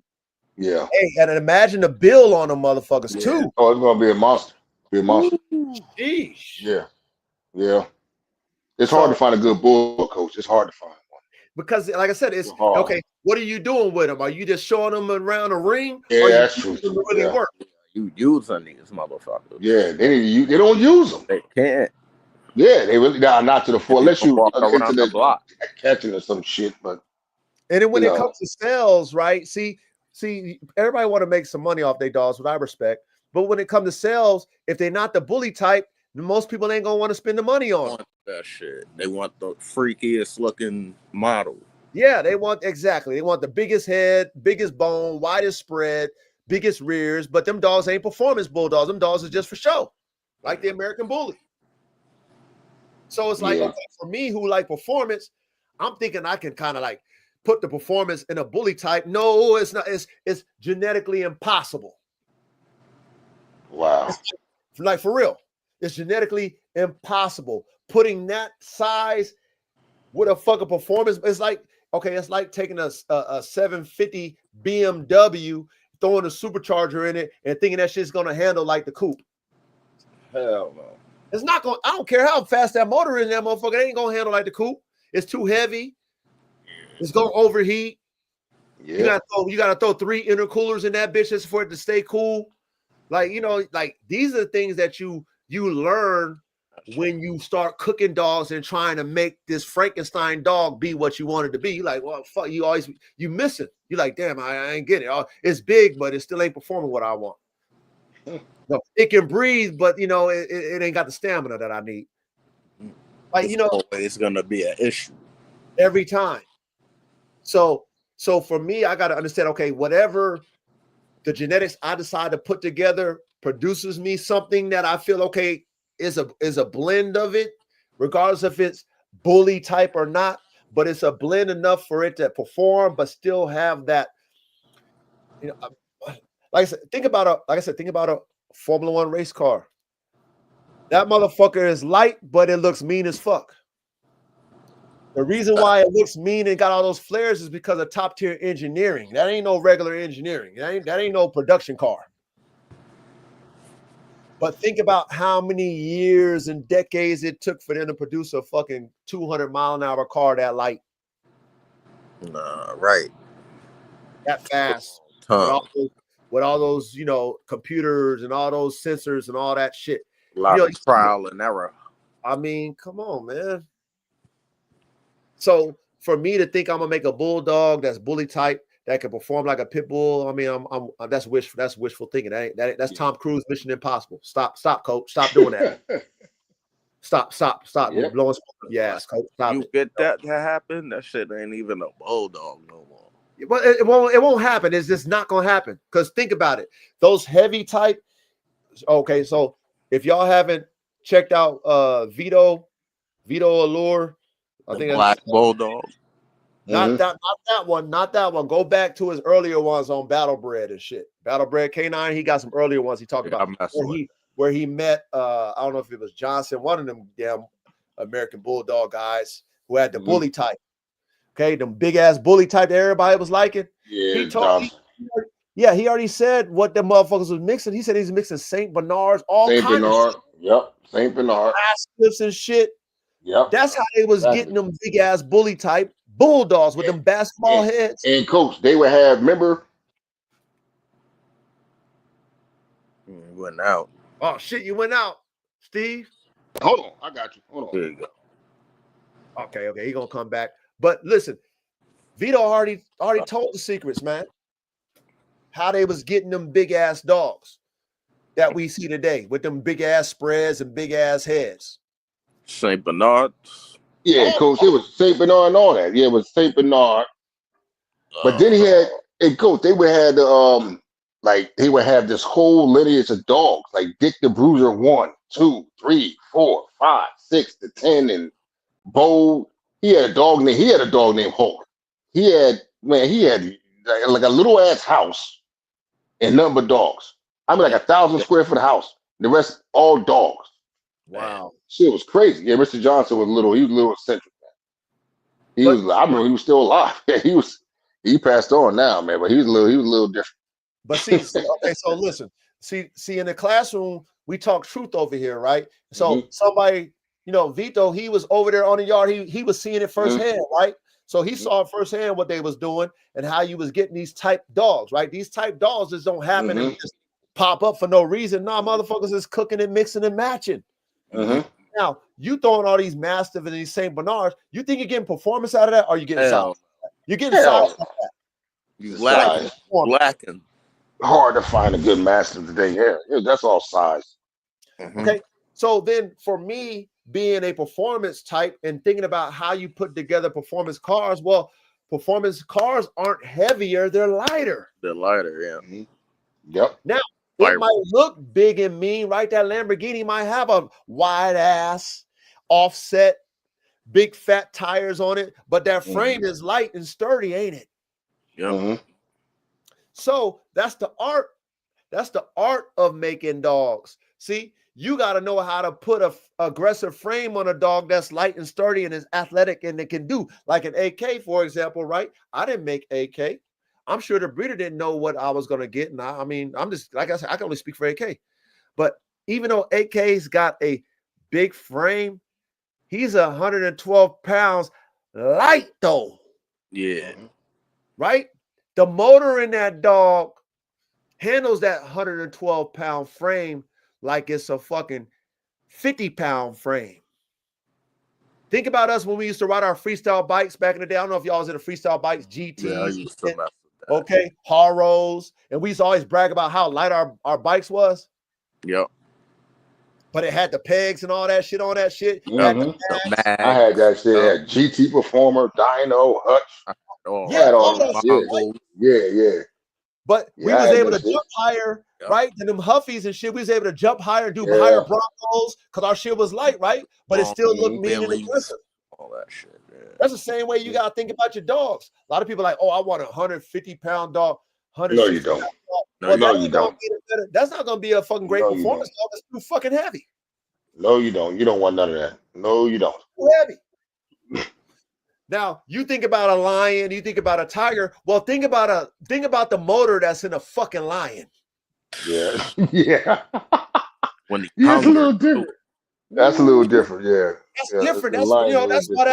That's why that lion is fast and powerful and strong because of the motor. That dog don't got that same motor as a lion.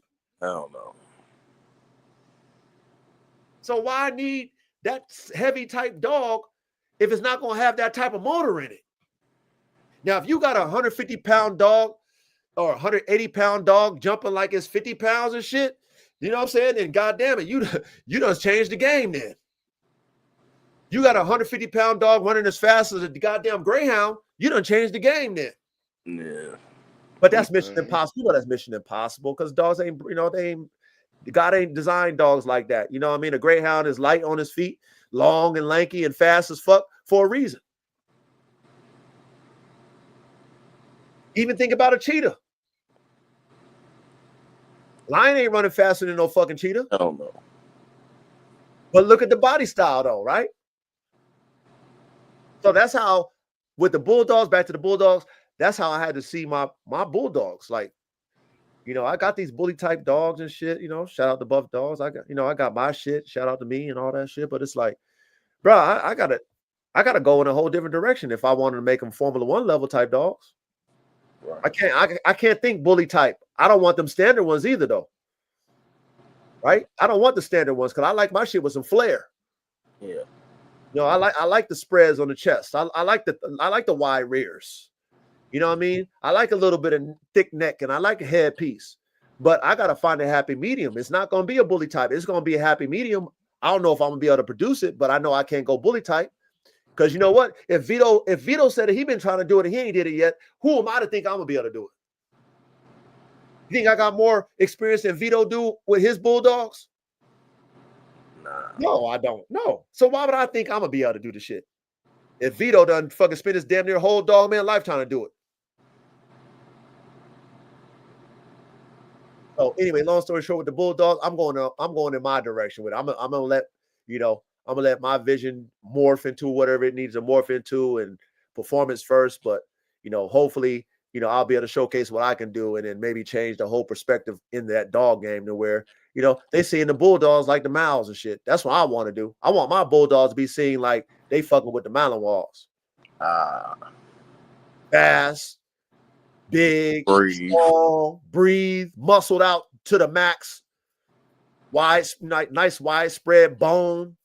Head, but then I need that bone crushing, I need that durability that the bulldogs have, and I want to crush the shit. I want all that shit. But that's the concept for me. It's gonna take me a while. But it is what it is, man. Oh, we got us time, man. Shit, man. I need money with that too. Time and money. I need that money to go with it. Always need that. God willing, please, Lord. So yeah, man, we done beat this topic up, man. Anybody want else add, panel, y'all, got anything else to say about the Bullherder? I killed it. Yeah, no, we killed this shit, man. So CDC says something that could be. It could be a fad.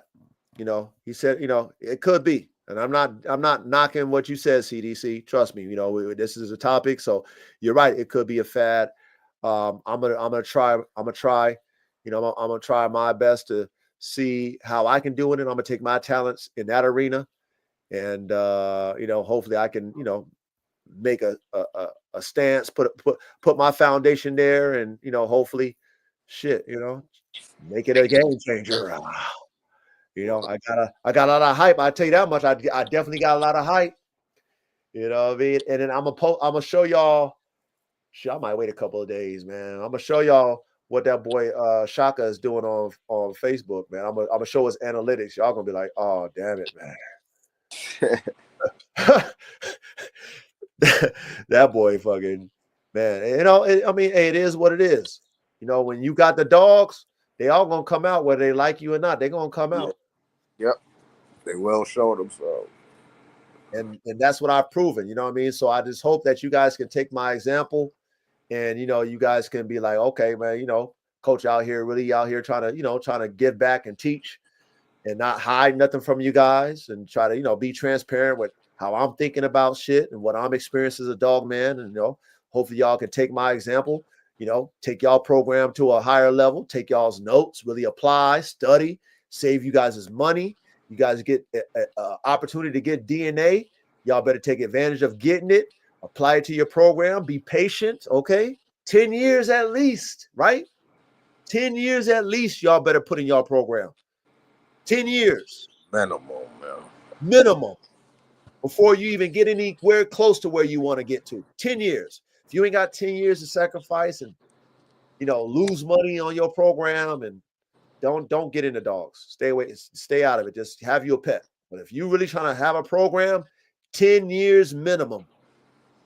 Okay. And do not be cheap with your fucking DNA. I leave y'all with that. Okay. Save your money. Do your research. Tap into breeders that you really like, that got a program that you want. And if they telling you a price tag, pay for the shit. Don't haggle. Don't do shit. When I bought AK and all my dogs, I didn't haggle one bit. How much you want for it? I'm sending my deposit. That was it. So if y'all really are serious about your program, save your money, take your notes, have your vision, have your game plan, have your playbook all ready to go. When you're ready, you got your property, whatever. You got all your shit together. Everything is cool with you and your wife, your spouse, whatever you got going on. You go to the breeders, and you buy your DNA. Don't be cheap. Buy your DNA, buy your male and female, top tier shit, start cooking. Period. And then 10 years, y'all. 10 years. Other than that, man, we out of here, man. Anything else y'all got to say? We out. We dropping the mic. Hey, Steve, man, Thursdays, man, if you ever make time, thank you for making time for us, Steve, man. We love you. Salute, Steve, man. We love you on the panel, man. And you make time, please hop on the panel on Thursday nights, make some time for us like you did. But yeah, man, we out of here, man. Up, man. Salute, coach. Yeah, salute, ready. Thank you, brother. Salute, Thank you, man. Salute, chat. Yeah, man. Y'all next week, man. See y'all next Thursday, man. We out. All right. Peace. Peace.